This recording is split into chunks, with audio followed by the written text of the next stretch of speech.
다음 주부터 굉장히 긴 연휴를 앞두고 있는데요. 오늘 이렇게 많은 분들이 귀한 시간을 내서 토론에 참석해 주신 데 대해서 감사드립니다. 먼저 오늘 정책 토론에 대해서 간단하게 말씀을 드리겠습니다.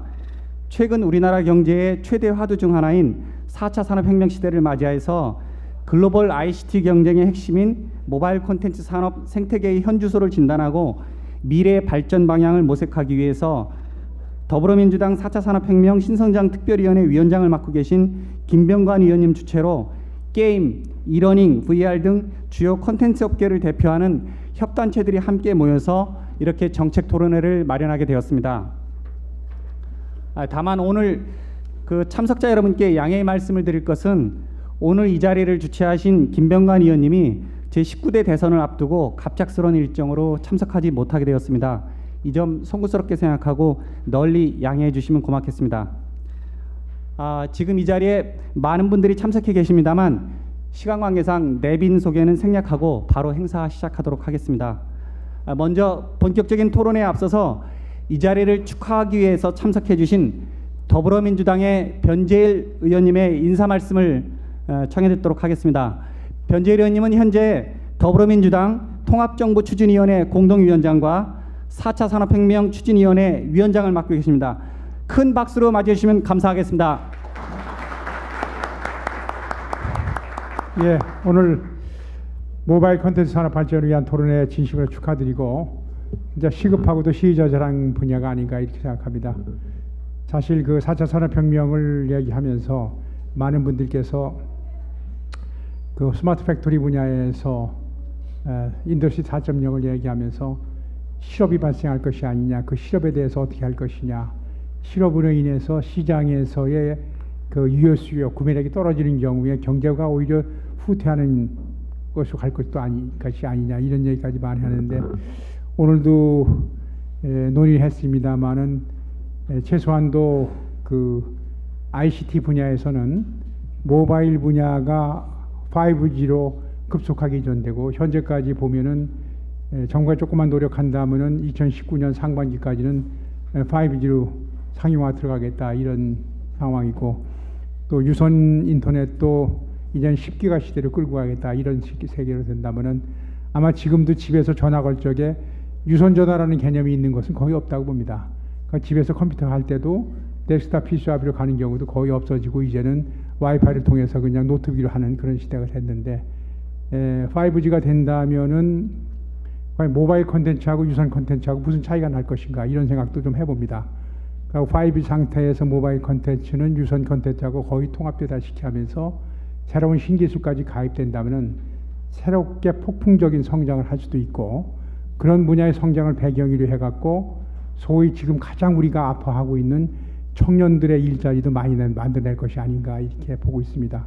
우리 사회가 당면하고 있는 경제사회적 문제도 해결하고 또 우리가 앞서 나갈 수 있는 분야에서 좀 더 앞서 나감으로써 세계 시장에도 선도할 수 있는 분야가 모바일 콘텐츠 분야가 아닌가 생각하고 있습니다. 큰 기대를 가지고 미래 대한민국이 어떻게 변할 것인가 그 변화되는 모습 속에서 모바일 콘텐츠 산업은 어떻게 진화하고 그런 과정에서 우리 이용자들한테 어떤 편익을 주고 또 우리 청년들한테 어떤 기회를 줄 것인가 좋은 자료 만들어 주시고 좋은 토론해 주시고 좋은 정책 만들어 주시기 바랍니다. 함께 만들어 나가도록 하겠습니다. 감사합니다.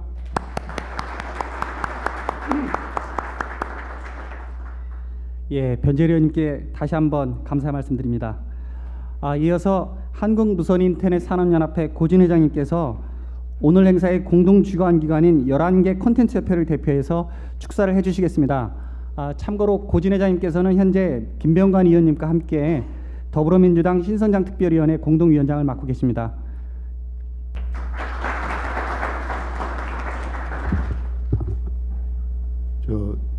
워낙 해박하신 변재일 의원님께서 많은 말씀을 해주셔서 제가 참 몸둘 바를 모르겠습니다. 저는 제가 이 분야를 굉장히 대표하고 많이 아는 줄 알았는데 변재일 의원님 뵙고 나서부터는 굉장히 작아지는 걸 느낍니다. 오늘 사실 굉장히 바쁘세요, 의원님들이. 지방에서 지금 뭐 득표 활동하시느라 바쁘신데 사실 그 바쁘신 가운데도 이렇게 와서 축사를 해주신 변재일 의원님께 감사의 말씀드리고요. 그 사실 변 의원님은 저희 모이바 협회의 전신인 콘텐츠 산업연합회를 만들어 주셨습니다. 그래서 오늘 더 뜻깊은 자리인 것 같습니다. 그리고 오늘 참석은 못하셨지만 이 자리를 마련해 주신 더불어민주당 김병관 의원님께도 감사의 말씀드립니다. 그리고 오늘 주간이 11개 아마 협회가 협동 주간을 하고 있습니다. 그래서 그 주간 하시느라 애써 주신 분들 소개를 해드려야 되는데요.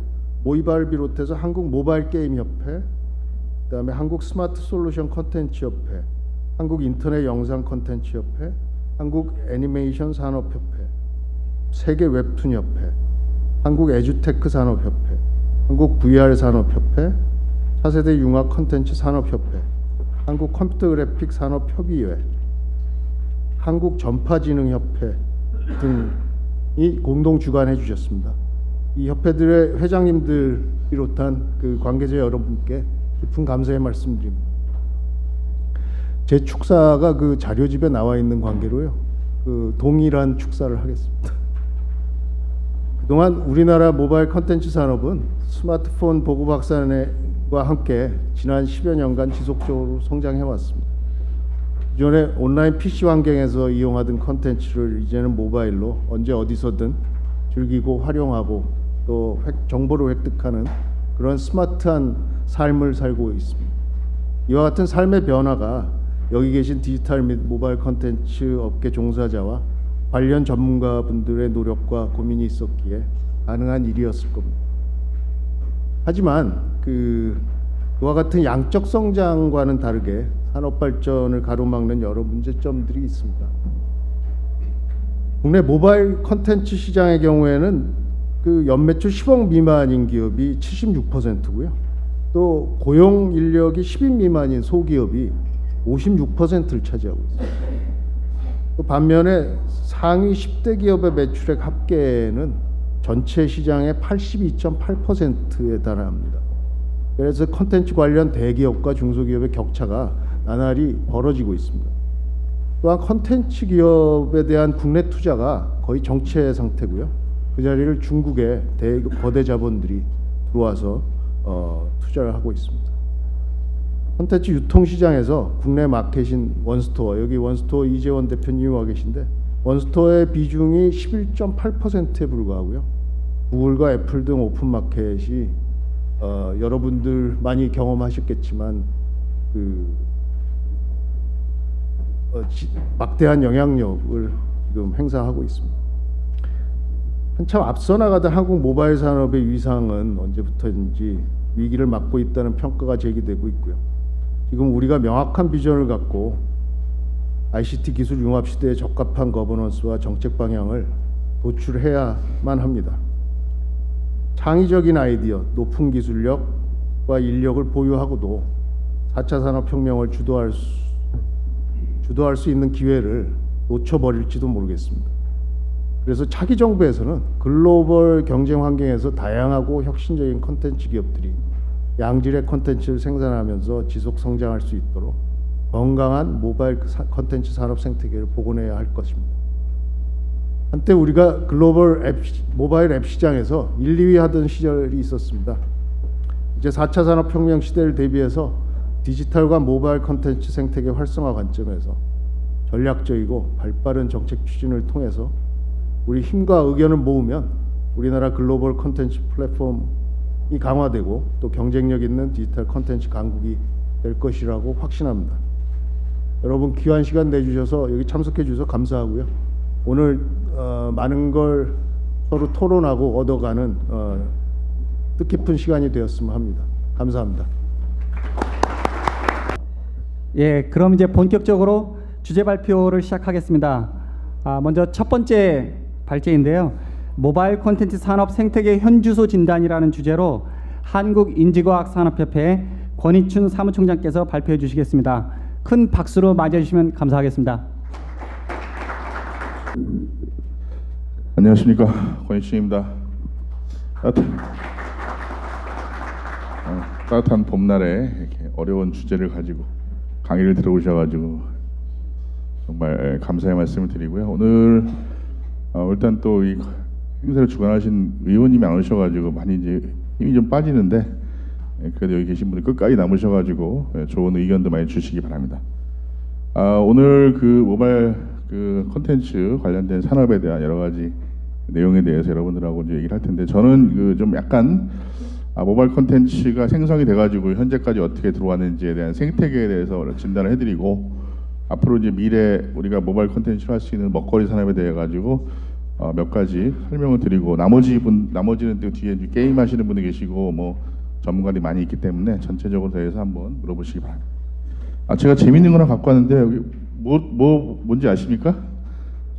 예, 이걸 해가지고 뭐 게임을 내 가지고 맞히던가 해야 되거든요. 선물을 드리던가 해야 될 텐데. 날려볼까요?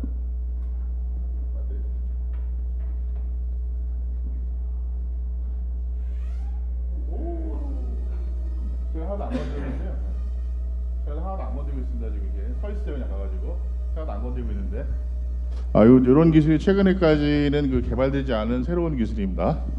보시다시피 제가 하나도 안 건드리고 얘하고 지금 이렇게 가면서 얘기하는데 요거도 이제 앞으로 스마트 콘텐츠 앞으로의 미래의 기술로 해가지고 말씀을 드리려고 합니다. 여기 보시게 되면 밑에 센서가 있어가지고 제가 이렇게 하면은 도망갑니다. 부딪히지 않게끔 해가지고 재난재해를 예방하기 위해 가지고 하고 있는데 요거에 대한 내용도 제가 추가 설명을 드리도록 하겠습니다. 내리도록 하겠습니다.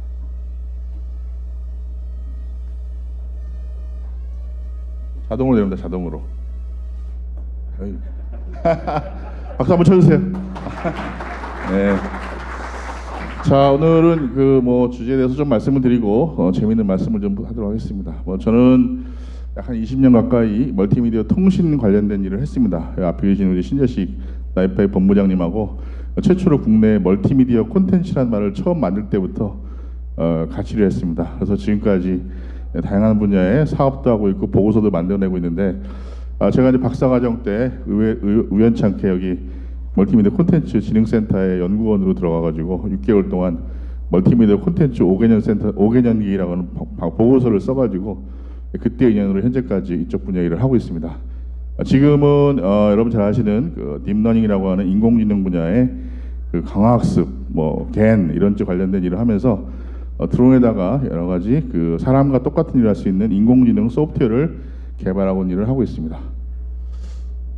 이게 동영상인데요. 아마 PDF여가지고 동영상이 플레이가 안 되는 것 같은데 이거는 혼자 술 드시는 분들을 위해서 만들어진 혼술하는 분이 혼자 술 마셔주는 로봇입니다. 술 마셔주는 로봇인데 동영상을 보시면 재밌을 텐데 없기 때문에 생략하도록 하겠습니다. 짠도 하고요, 건배도 하고 그런데 술은 안 없어집니다. 이게 오늘같이 금요일 날 끝나시고 술 드실 때 혼자 혼술 하시는 분들을 위해서 필요한 로봇이 되겠습니다. 상당히 그 공허적인 일이죠. 1957년도에 컴퓨터를 사는 모습입니다. 그 밑에는 2015년에 컴퓨터가 저렇게 작아졌습니다. 사진을 같은 곳에서 찍은 겁니다. 같은 건물에서. 한쪽에서는 애니악이었고요. 한쪽은 지금 이제 여러분 가시는 스마트폰에 들어가는 그런 조그만 컴퓨터가 이렇게 사이즈는 엄청 작아지고 성능은 수백만 배 빨라지는 걸 볼 수 있습니다. 그 옆에는 다 아시다시피 하드디스크의 용량의 차이, 그리고 점점 더 빨라진다는 얘기죠. 4차 산업혁명이 되면서 이런 그 데이터의 물리적인 용량이 줄어든다는 걸 갖다가 늘어난다는 걸 볼 수 있습니다. 사이즈는 똑같은데 용량이 늘어나는 걸 볼 수 있습니다. 이제 저희가 이 그 스마트폰이 일어나면서 엄청나게 벌어졌는데 그 중에 하나를 가는 융합이라는 단어를 만들 수가 있겠습니다. 그 잘 나가던 소니, 노키아 이런 회사들이 스마트폰 하나를 위해 가지고 완전히 융합이 되면서 새로운 그런 합종 연행이 되고 어떤 회사는 잘 나가고 어떤 회사는 또 망해가고 있는 이런 일이 벌어지고 있습니다. 심지어는 우리가 20년 동안 늘 사용하던 이런 하드웨어 제품들이 순식간에 스마트폰으로 다 들어가 버렸습니다. 20년 동안 만들어진 모든 제품이. 그러면서 직업이 120가지의 관련된 직업이 사라졌다고 합니다. 그래서 스마트폰에 관련된 엄청난 충격이죠. 자, 이거는 이정문 선생님이 만드신 그 1965년도인가에 나온 그 2000년도의 지도를 나온 건데 그림을 제가 잘 여기서 멀리서 안 보여가지고 설명을 드릴 수 없는데 만화의 한 장면입니다. 신문에 나오는 만화의 한 장면인데, 이 보시게 되면은 이렇게 움직이는 도로, 그다음에 하늘 나는 자동차, 태양열 그런 관련된 것들 이런 식으로 해가지고 모든 게 나와 있는데요.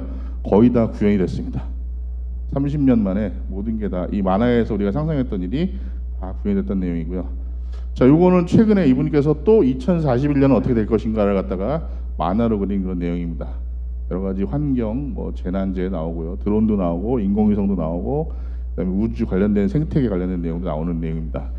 자세하게 보시게 되면은 재미난 그런 내용이 많기 때문에 한번 참조해 보시기 바랍니다. 우리 모바일 콘텐츠를 한번 진단해 보도록 하겠습니다. 2015년, 16년 보시다시피 연간 성장률이 20%가 넘어가는 그런 엄청난 사람이고, 전체적인 디지털 콘텐츠의 성장률도 연간 15%가 넘어갑니다. 이 정도로 경쟁력이 있고 중요한 산업 중에 하나라는 거죠. 그렇지만은 여러 가지 좀 문제점을 가지고 있어요. 특히 뭐냐면은 너무 부익부, 빈익부 현상이 일어나고 있다. 대기업이 하기에는 들어오기 뭐한 사업, 중소기업이 하기에는 조금 더 어렵고 힘든 그런 사업이죠. 점점 이제 약간 3D 산업처럼 변해가고 있는 그런 상황이다. 보시다시피 직원이 10명 미만, 매출액도 뭐 50억, 100억 미만, 10억 미만 이런 식으로 해가지고 엄청나게 작은 규모의 콘텐츠 기업들이 영위를 하고 있다. 이러다 보니까 어떤 일이 벌어지냐? 바로 이 틈새를 노리고 중국이 이 시장에 들어오기 시작합니다. 우리나라가 온라인 게임이 있어가지고 엄청나게 전 세계 1위를 했을 정도로 아케이드 게임이어가지고 했었는데 온라인 게임 순식간에 사라졌습니다. 그러면서 나온 게 바로 모바일 게임이었죠. 모바일 게임도 지금도 중국 기업들이 어마어마하게 투입을 해가지고 국내 기업을 점점 잠식해가고 그러는 상황이 되겠습니다. 국제적으로 글로벌하게 이런 고유의 콘텐츠, 그리고 자기만의 어떤 자본력, 기술이 없게 되면은 큰 기업에 의해 가지고 다 인수당하는 일이 벌어지기 시작했다는 거죠. 그러다 보니까 특히 중요한 이 결제 같은 서비스에서 이미 애플의 앱스토어라든가 구글의 구글 플레이에 이 많은 국내 결제 시스템이 다 먹히는 일이 발생하고 있다라는 걸 볼 수 있습니다. 그럼 이제 이 정도로 형태로 해가지고 이제 이 돈이 무슨 얘기냐면 다 이제 우리가 콘텐츠를 다 살 때마다 전부 다 해외로 돈이 나간다라는 그런 내용이 되겠습니다. 그리고 그러다 보니까 중소기업의 이제 평균 개발 비용이 늘어나고 개발 기간도 늘어남으로 해가지고 인건비 상승, 그래가지고 중소기업의 경쟁력이 점점 줄어들고 있고, 앱을 하나 만드는데 모바일 게임 같은 거 하나 만드는데 100억 가까이 돈이 투자가 되다 보니까 중소기업이 도저히 감당할 수가 없어.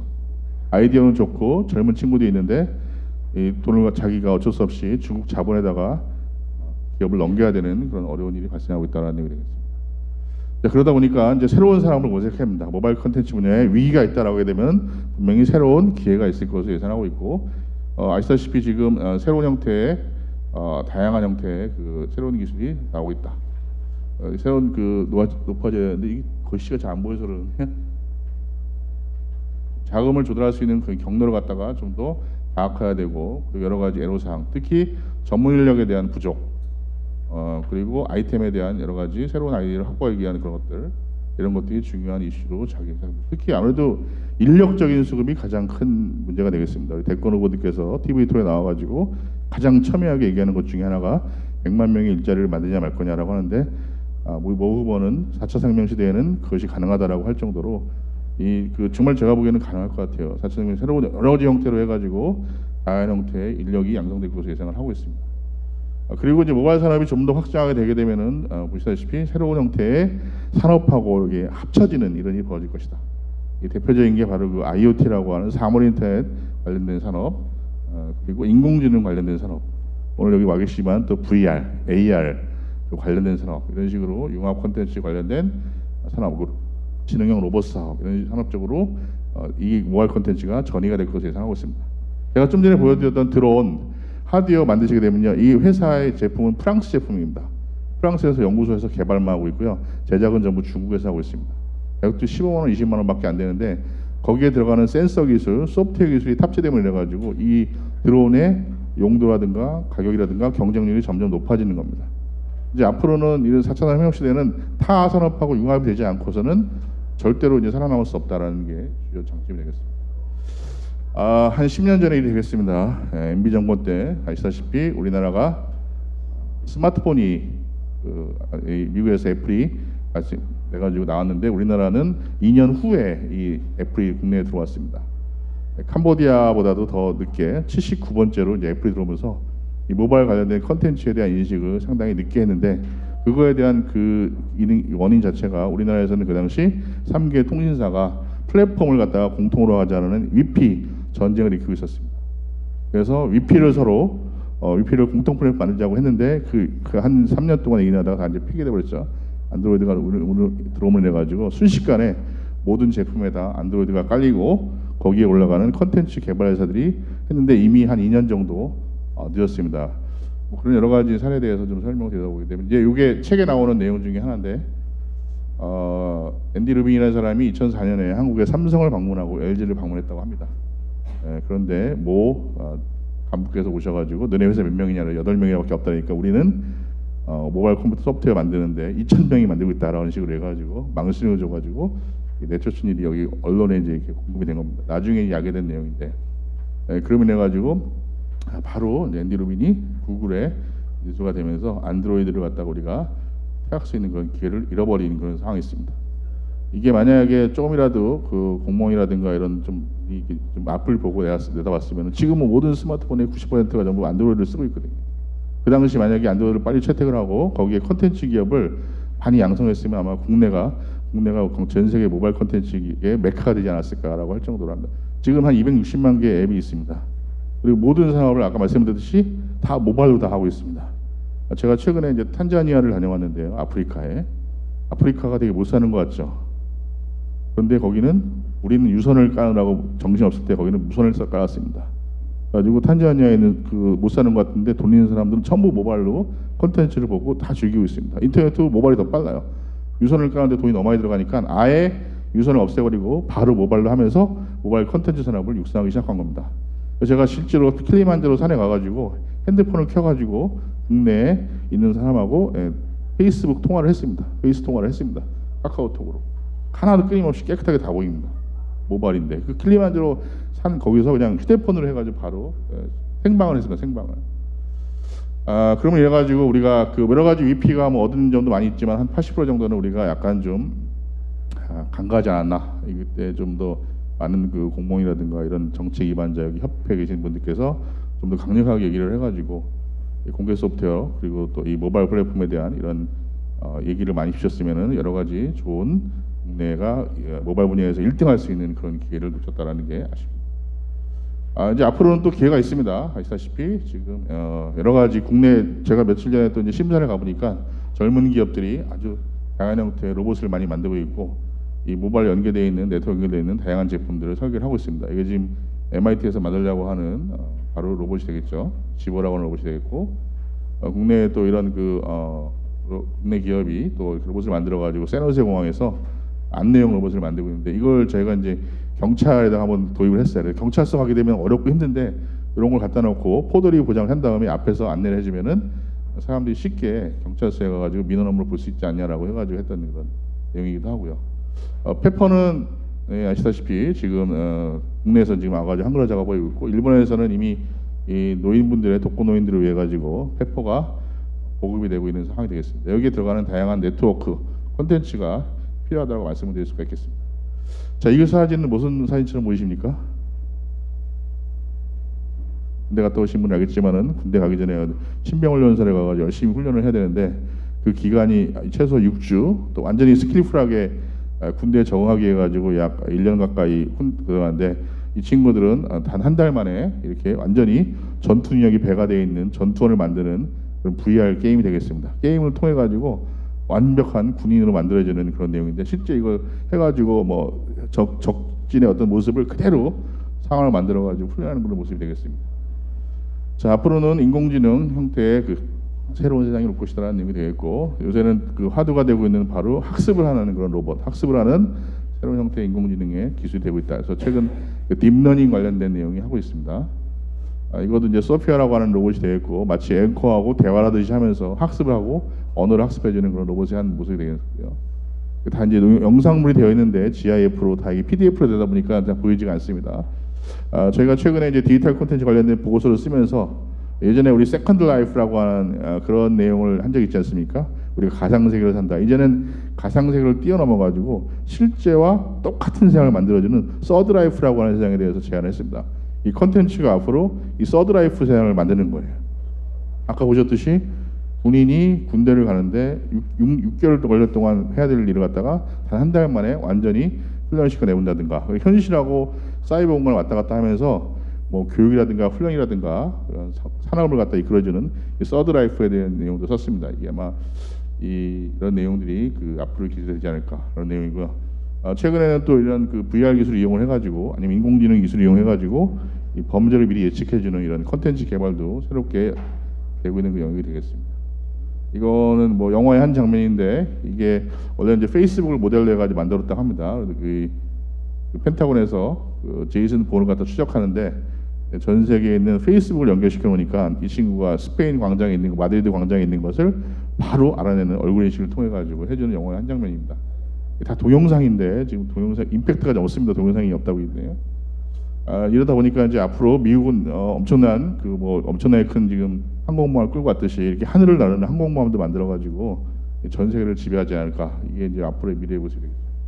또 뭐 물고기를 닮은 그런 드론도 만들어낼 것이고, 지금 이제 국내에서 최초로 우리나라가 지금 아마 전 세계 최초일 것 같은데요. 드론 경찰관을 뽑습니다. 하반기에 관련돼 가지고 지금 그래서 드론 관련된 전문가를 하고 있는데 여기에 드론에 대한 포렌식 뭐 사고 조사, 기술 유출 뭐 이런 관련된 걸 조사하기 위한 경찰을 뽑는 일이 발생한다.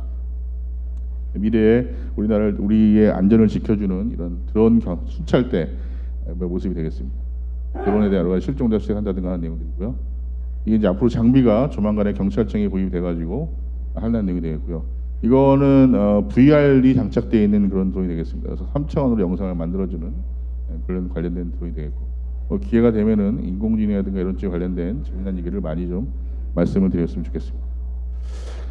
그 모바일 콘텐츠는 이 우리 걸그룹하고 약간 비슷한 것 같습니다. 이 걸그룹이 다 각각의 능력이 있는데 각각 데뷔를 하게 되면 데뷔 비용도 많이 들어가고 그 프로모션 할 때까지 너무 많이 돈이 많이 들어갑니다. 그러니까 어떻게 했죠? 한꺼번에 굴을 만들어 가지고 데뷔를 합니다. 그래가지고 성공을 한 다음에 이 친구들이 어느 정도 인기를 누린 다음에 좀 떨어지더라도 한 친구가 나와가지고 인기를 얻어서 딴 친구들 먹여 살려요.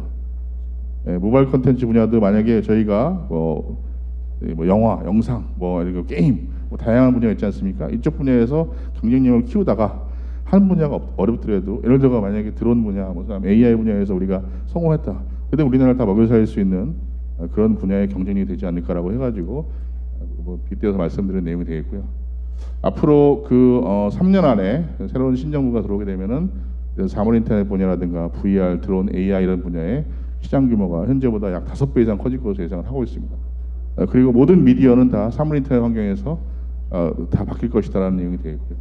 특히 이제 오늘에 관련된 주제 중에 하나지만은 이 CPND 그런 환경에서 앞으로는 신정부에는 이런 콘텐츠하고 ICT를 다 총괄할 수 있는 새로운 형태의 기구가, 독립적인 기구가 필요하다는 내용이 돼요. 그러기 위해서는 그거 없으면 이거 다 못합니다. 제가 지금 드론을 연구를 하고 있는데 7개 부처가 전부 규제기관이에요. 새로운 걸 만들더라도 도저히 만들 수가 없습니다. 이걸 통합할 수 있는 통합기구가 필요하다. 이거 뭐 국무총리 산하에 둬야 되는데 뭐 제가 그래가지고 조만간에 이제 글을 하나 쓰려고 그러는데 가칭입니다. 가칭 뭐 디지털 첨단 산업부라는 걸 만들어가지고 이런 새로운 기술이 나오게 되면은 다 거기서 좀 하면 어떻겠냐라는 내용도 쓸 내용입니다. 그리고 국내의 마켓은 작습니다. 그러다 보니까 새로운 기술을 적용할 분야가 공공 분야에서 먼저 해야 됩니다. 그래서 많이 연구를 해가지고 써본 다음에 경쟁력을 키우고 그리고 브라질에 아시다시피 비행기 만드는 회사가 있는 거 아셨습니까? 브라질이 엄청나게 비행기를 크게 만들어요. 왜 브라질이 비행기를 만들었냐면 땅덩어리 없기 때문에 도로를 까는 것보다도 먼저 비행기를 만들어가지고 날리는 게 더 쉽기 때문에 인도네시아라든가 브라질은 비행기를 만듭니다.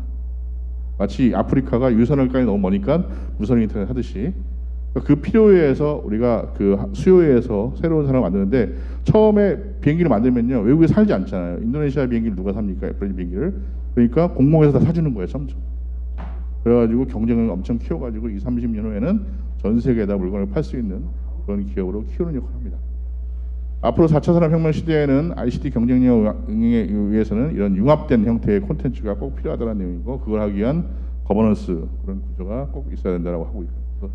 저는 이걸 다 아우르는 걸 디지털 콘텐츠, ICT, 이런 형태의 모든 걸 아우르는 것 다 스마트 콘텐츠라고 얘기를 하고 그거 되면서 국가의 경쟁력이라든가 그리고 인간의 삶이 행복해지지 않나라고 생각을 합니다. 이 정도로까지 해가지고 말씀드리고요. 혹시라도 뭐 질문 있으시게 되면 저한테 카카오톡 아이디로 질문하시게 되면은 언제든지 관련된 내용에 대해서 토의할 수 있는 분위기가 되겠습니다. 시간이 예, 그러면 강의를 마치도록 하겠습니다. 감사합니다.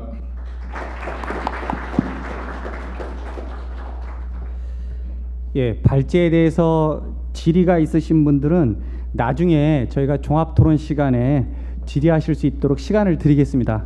그래서 가급적이면 마지막 종합토론 시간에 질의해 주시는 걸 해주시면 고맙겠습니다.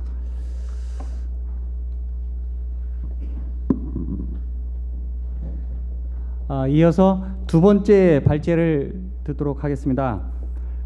중앙대학교 위정현 교수님께서 4차 산업혁명과 콘텐츠의 미래라는 주제로 발표를 해주시겠습니다. 나오실 때 큰 박수로 맞이해주시면 고맙겠습니다. 예, 반갑습니다. 예, 중앙대학교 위정현 교수입니다.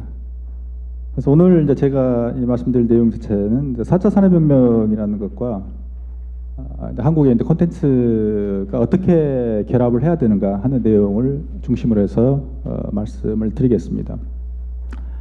그래서 먼저 이 4차 산업혁명에 대해서 오늘 이제 쭉 말씀을 드립니다. 4차 산업혁명의 본질 얘기를 먼저 좀 말씀을 드리고, 그다음에 과거에 우리가 이 IT 강국으로서 한국이 어떻게 해서 성공했는가에 대한 우리가 분석이 좀 필요합니다.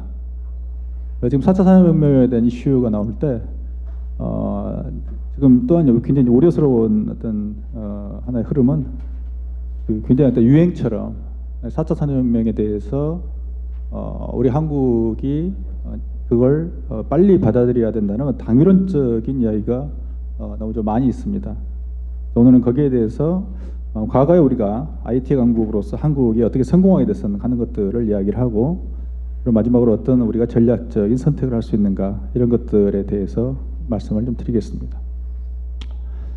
4차 산업혁명의 우리가 이제 본질에 대해서 먼저 이야기를 해볼 때, 4차 산업혁명에 대한 이야기를 우리가 할 때는 한편으로는 굉장히 새로운 사회에 대한 기대감, 그리고 미래에 대한 어떤 새로운 어떤 기술적인 도약 이런 것들에 대한 어떤 희망과 존재합니다만, 동시에 굉장한 공포감이 존재합니다. 4차 산업혁명이라는 것은. 실제로 이 4차 산업혁명이라는 게 내부의 어떤 구조를 들여다보면 굉장히 여러 가지 복잡한, 예를 들면 인공지능이라든지 IoT라든지 이런 어떤 여러 가지의 모듈들이 어떤 존재합니다만, 과거의 어떤 산업혁명과 동일하게 이게 산업적으로, 특히 사회적으로 굉장한 이 각각의 모듈들이 결합되면서 엄청난 충격을 주고 있다는 게 굉장히 중요한 어떤 특징입니다. 그 중에서도 이제 기존에 우리가 인간의 역사를 볼 때 기존의 이제 산업혁명과 다른 점은 바로 제일 위에 있는 가장 이제 중요한 첫 번째에 대한 4차 산업혁명에 대한 저는 본질을 이렇게 해석합니다. 기계나 소프트웨어 같은 사물이 인간처럼 정보를 수집하고 의사결정하고 행동하는 과정으로 저는 해석을 합니다. 4차 산업혁명의 기는 점에서 단지 인간이 뭐 편리하게 된다, 또는 사회가 뭐 좀 더 이 생산적으로 좀 더 높은 생산성을 가지고 있는 뭐 사회다, 이런 걸 떠나서 굉장히 중요한 본질이 기계나 소프트웨어가 인간처럼 판단하고 행동을 할 거다라는 게, 즉 인간과 비슷하게 갈 거라는 게 4차 산업혁명에 있어서 대단히 중요한 본질적 특성입니다.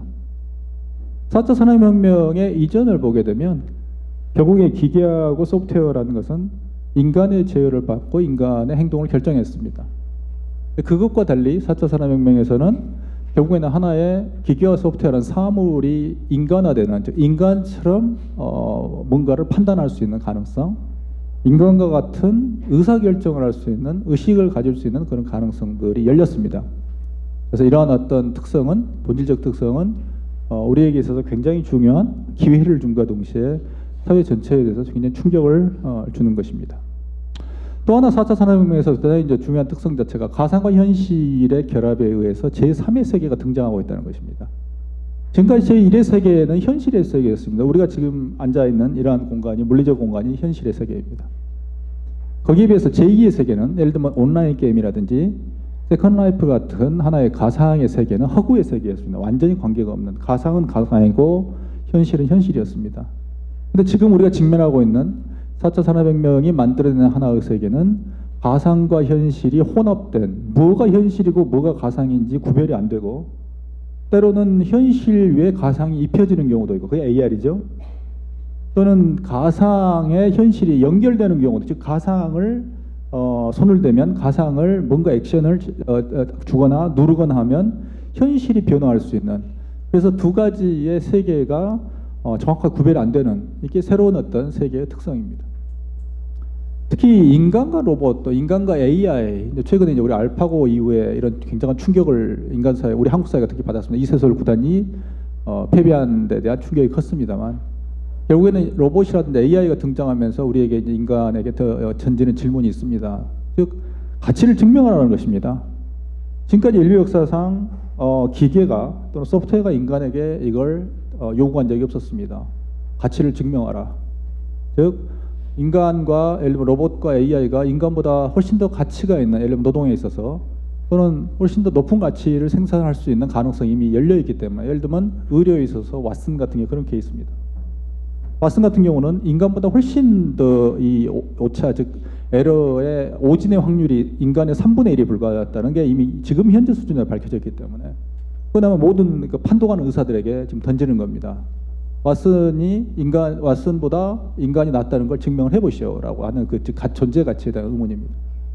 그래서 결국에는 미래학자인 토마스 프레이 같은 경우에 2030년까지 일자리의 25%가 소멸할 것이고, 그리고 이제 이러한 것들이 실제로 아마존 같은 경우에 물류 시스템에 적용을 해가지고 한 9억 달러, 1조의 인건비를 절감했다라든지, 아디다스가 스마트 팩토리, 스피드 팩토리를 통해 가지고 결국은 600명의 노동자가 필요한 공장에 10명밖에 존재하지 않는 이런 어떤 현실이 이미 적용이 되는 그런 어떤 케이스가 존재합니다. 그럼 결국 인간이 뭘 해야 될까? 결국 인간은 제조가 아닌 창조 기능을 담당해야 되고, 창조의 가장 핵심은 결국 콘텐츠 창작의 영역입니다. 그래서 결국 우리가 논리적으로 4차 산업혁명의 본질에서부터 쭉 이렇게 산업에 대한 어떤 이슈까지 오게 되면 결국에는 콘텐츠로 우리 이야기가 귀결되게 됩니다. 자, 우리가 이제 3차 산업혁명 이야기를 좀 해봅시다. IT 혁명이라고 불리우는 그리고 IT 혁명을 통해서 인터넷 혁명과 IT 혁명을 통해 가지고 우리 정보기술을 통해서 한국이 IT에 있어서의 정말 슈퍼파워 강국이 됐습니다. 2000년대 중후반 한국은 IT와 게임에 있어서의 정말 강국으로 전 세계에서 군림했습니다. 2004년에 한국 게임은 중국 시장의 50%를 점유했습니다. 그래서 아래 표를 보시면 아실 수 있습니다만, 한국 게임이 2004년에만 해도 반의 시장 점유율을 했었고, 2002년까지 가면, 2003년 정도 가면 중국 시장의 70%까지 점유한 적도 있었습니다. 그러나 이는 과거의 영광입니다. 이제 중국 시장에서 한국의 게임은 기존에 이미 진입해 있는 게임을 제외하면 흔적이 없습니다. 그리고 새롭게 진입하려는 게임은 중국 시장에서 중국의 퍼블리셔들이 그리 환영하지 않습니다. 최근에 이제 나온 레이지 레볼루션 같은 그런 대작 게임 같은 경우는 예외적인 케이스입니다만, 그 외에 다른 형태의 중소개발사가 개발한 게임은 별로 관심도 가지지 않습니다. 왜냐하면 이미 중국과 한국의 게임 시장에서는 결국에 규모의 경제에서 한국은 이미 패배했습니다. 그런 점에서 한국이 좀 노력하면 된다라든지, 한국이 조금 더 콘텐츠 다양성을 확보하면 되지 않나라는 이야기는 이미 의미가 없는 이야기입니다. 그래서 기존의 프레임, 즉 과거의 3차 산업혁명에서, 즉 IT하고 IT 혁명에서 한국이 형성했던 그런 역량들, 한국의 경쟁력은 특히 중국과의 관계에서, 이건 뭐 일본과의 관계나 미국과의 관계도 역시 마찬가지입니다만, 가장 우리가 강력한 시장 지배력을 가지고 있었던 중국 내에서 보면 이미 거의 다 소멸했다라고 볼 수 있습니다. 자, 4차 산업혁명에 대한 우리가 이제 문명사적으로 좀 해석할 필요가 있습니다. 이게 도대체 뭘까? 왜 그렇게 우리에게 있어서 기회와 동시에 위협일까 하는 것들을 좀 생각할 필요가 있습니다. 문명사적으로 볼 때 4차 산업혁명은 글로벌 경제 패권이 아시아 국가에서 다시 선진국으로 회귀하는 하나의 결정적인 과정이라고 볼 수 있습니다. 그래서 그림에서 보시면 아시겠습니다만, 1차 산업혁명일 경우에는 결국 영국에서 시작이 돼서 거기에 대한 경제적 패권이 미국으로 가면서 전기혁명, 즉 2차 산업혁명에서는 미국으로 글로벌 중심이 경제적 패권이 이동을 했습니다. 그리고 그러한 것들은 다시 3차 산업혁명이 쭉 넘어오면서 그리고 그런 어떤 2차 산업혁명의 여파는 결국 패스트 팔로워, 캐치업 전략을 취했던 일본이 제조업에서 미국을 능가하면서 2차 산업혁명에 대한 그 기본적인 흐름은, 즉 IC 혁명까지 포함해서 흐름은 일본까지 포함한 하나의 거대한 흐름이 형성됐었습니다. 즉 경제적 패권이. 근데 그게 이제 IT 혁명에서 한국이 글로벌적인 이니셔티브 그리고 글로벌적인 굉장한 어떤 각광을 받았던 적이 있었습니다만, 그게 사실 그 여파가 중국까지 지속이 됐습니다만, 다시 이제는 4차 산업혁명이 진행이 되면서 그러면 이제 우리는 뭘 해야 될까? 자, 이런 어떤 즉 문명이나 경제적 패권이라는 게, 즉 서진하고 있었던 경제적 패권이 갑자기 다시 돌아가 버리는, 즉 일본으로 돌아가고 미국과 유럽이, 특히 미국이 다시 그 주도권을 쥘지도 모르는, 그리고 실제 현실적으로 지금 패권을 쥐고 있는 이런 상황이 좀 되고 있습니다. 이게 우리에게 있어서는 굉장히 이런 이런 어떤 문명사적인 해석을 우리가 하면서 고민해야 되는 상황입니다. 자, 무엇이 문제일까요? 4차 산업혁명에서 한국의 딜레마를 보면 이런 것입니다. 4차 산업혁명의 모듈이라고 볼 수 있는 IoT, AI, 빅데이터, 로봇, 바이오 등등이 존재합니다만, 그런 글로벌 지배자들이 보면 과연 어떤 나라, 어떤 기업들이 결국에는 글로벌 지배자일까 생각을 해보면, 예를 들면 이렇습니다. AI는 구글입니다. IoT는 GE 같은 기업이 글로벌리 강력한 1위를 차지하고 있고요. 빅데이터는 아마존이나 IBM 이런 회사들이 지배력을 가지고 있습니다. 로봇은 혼다나 토요타 같은 이런 회사들이 로봇에서 강력한 경쟁력을 가지고 있습니다. 우리가 그런 산업적 경쟁력을 가지고 판단해 봤을 때, 이건 이제 IITP에서 냈던 데이터입니다. 2015년을 기준으로 해서 미국 기술을 100으로 했을 때 비교를 해보면 한국은 2.6년이 뒤쳐져 있고, 일본은 1.7년 정도가 뒤쳐져 있고, 중국은 2.9년이 뒤쳐져 있다는 그런 어떤 계산을 하고 있습니다. 결국은 미국하고 비교를 해봐서 우리는 2년 반이라는 시간이 인공지능에서 이미 뒤쳐져 있는 상태라는 것들을 아주 간단하게 지금 이야기를 할 수 있는 겁니다. 자, 그러면 이런 글로벌 어떤 강자들, 이미 글로벌적인, 여기에 만약에 게임이 나왔으면 이야기가 완전히, 옛날에 온라인 게임이 나왔으면 이야기가 완전히 달라졌을 겁니다. 온라인 게임이 나왔다면 한국의 NC, 넥슨, 네오이즈, CJ 이런 회사들이 줄줄이 온라인 게임에서 나왔을 거고, 그 한쪽 구덩이에 텐센트 이런 회사가 존재했었습니다. 지금 상황은 완전히 바뀌어 있습니다. 자, 그럼 여기서 한국의 핵심 역량은 무엇일까라는 굉장히 심각한 고민스러운 상황을 우리는 맞이하게 됩니다. 냉정하게 볼 때 우리가 많은 사실은 전문가들이 4차 산업혁명에 대한 한국의 이 대응을 이야기하고 있습니다. 현재는 한국의 핵심 역량은 미지수입니다. 어디에 우리가 핵심 역량이 4차 산업혁명에서 어떤 부분을 우리가 비교 우위 또는 경쟁 우위를 가지고 있는가를 생각해 볼 때, 현재는 어떠한 분야도 현재 압도적인 경쟁력을 가지고 있다고 말할 수 없는 게 우리의 현실입니다. 또한 과거의 제조업에서 사용했던 패스트 팔로우 전략, 결국에는 컨텐츠에 있어서 또는 플랫폼에 있어서 굉장히 중요한 어떤 법칙이 승자 독식, 위너 테이크스 올이라고 불리는 승자 독식입니다. 이거 제조업 같은 경우는 승자 독식이 상대적으로 통용되지 않았던 산업입니다. 그런 점에서 제조업식의 패스트 팔로우 전략, 우리나라 삼성전자나 현대차나 포스코가 취했던 전략이 통용될 것인가도 불분명합니다. 이런 점에서 4차 산업혁명은 한국의 기회와 동시에 굉장한 위협적인 요인입니다. 자, 그럼 우리가 또 케이스 스터디를 한번 해보겠습니다. 4차 산업혁명과 한국의 기회를 볼 때, 우리가 과거에 결국에는 우리가 성공했던 케이스에서 왜 성공했는가 하는 것들을 우리가 좀 고민해 볼 필요가 있겠습니다. 케이스 스터디의 첫 번째는 강남의 싸이의 강남 스타일입니다.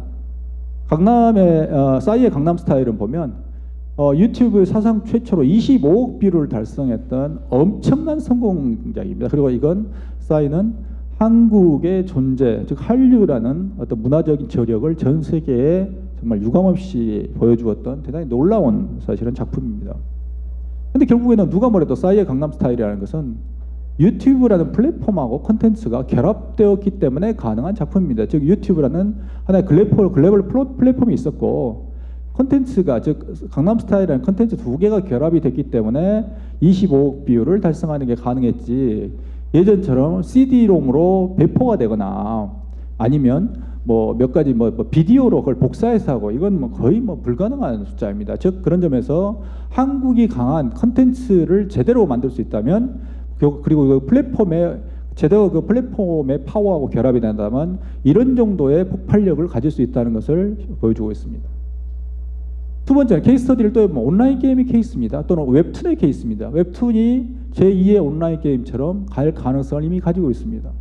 이건 온라인 게임과 웹툰의 케이스에서는 보면 결국 인터넷과 컨텐츠가 결합되는 겁니다.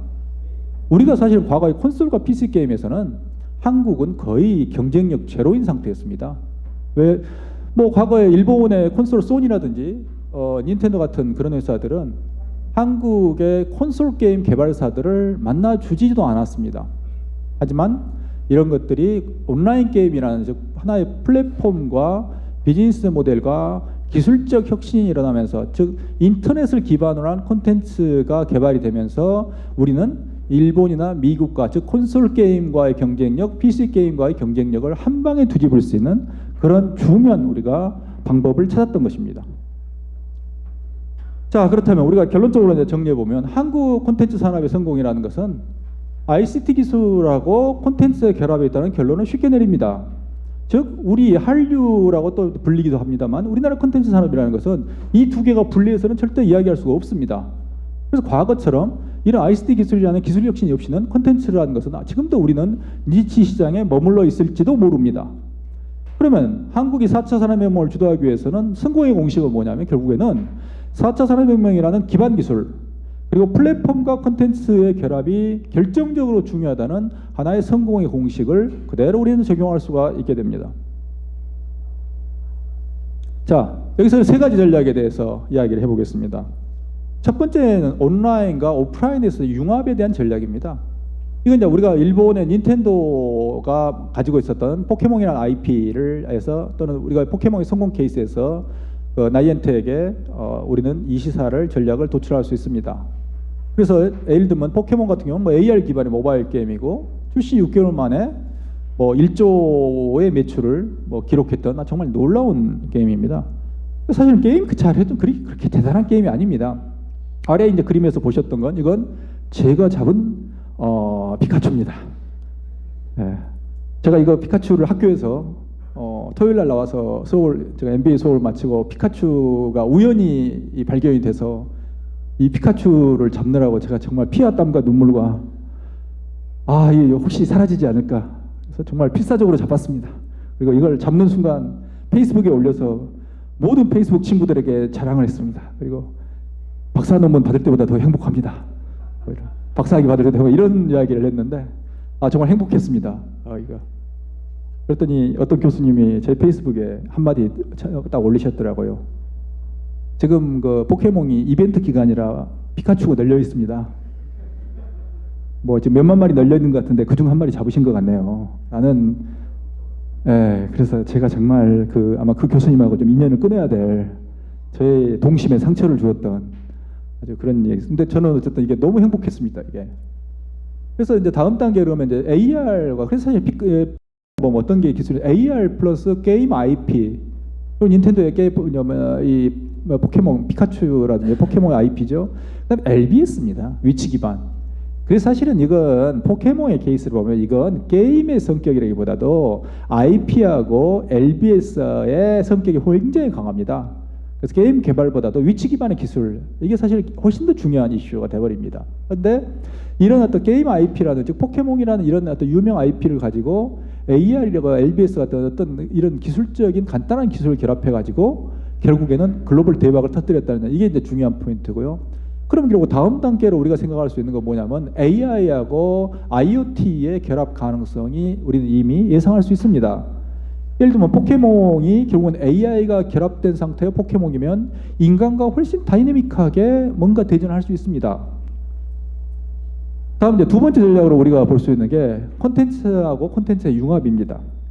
결국은 이제 예를 들어서 AI 기반의 채팅이라든지 이런 것들이 이제 이 콘텐츠가 융합된 거죠. 이거는 MS가 개발한 테이라는 굉장히 세계적으로 아주 논란을 불러일으켰다가 서비스를 중단하고 다시 지금 준비하고 있는 건데, 결국에는 이게 이 딥러닝의 기능을 집어넣었기 때문에 인간이 이런 학습을 원하는 방향으로 학습시킬 수 있다는 걸 보여준 굉장히 재미있는 사례였습니다. 예를 들어서 이런 게 있습니다. 9.11 테러 누가 일으켰지? 망할 놈의 부시 전 미국 대통령이죠. 이게 이 테이의 답변입니다. 홀로코스트가 일어났다고 믿느냐? 아니, 안 믿어. 미안해. 제노사이드, 즉 대량 학살을 지지하느냐? 정말로 지지해. 이게 결국 인간이 학습시킨 결과를 AI가 이 채팅봇이 이렇게 이야기를 합니다. 물론 이건 결국에는 이제 현재는 중단되어 있고요. 굉장히 이제 문제가 됐던 케이스입니다만, 실제로 이런 형태의 뭔가의 게임과, 이건 이제 어떤 거하고 똑같냐면 게임 속에서 NPC하고 대화하는 거가 굉장히 유사합니다.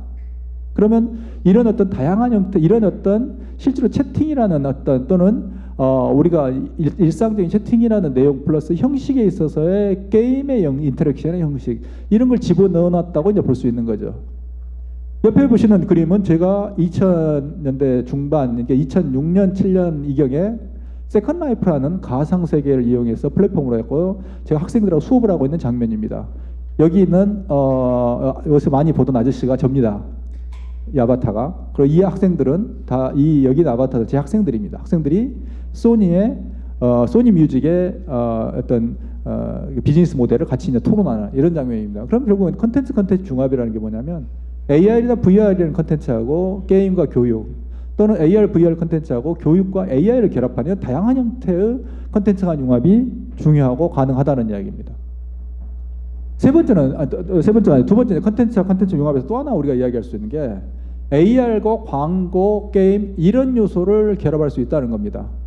그래서 특히 AI가 결합된다. 이건 현재는 AI가 결합되어 있지 않습니다만 워킹데드라는 걸 홍보하기 위해서 AR 기반의 어떤 광고를 제작을 했던 케이스입니다. 이거 한번 잠깐 눌러주시겠어요? 저기 저 URL 이거 한번 보시죠. 비디오를.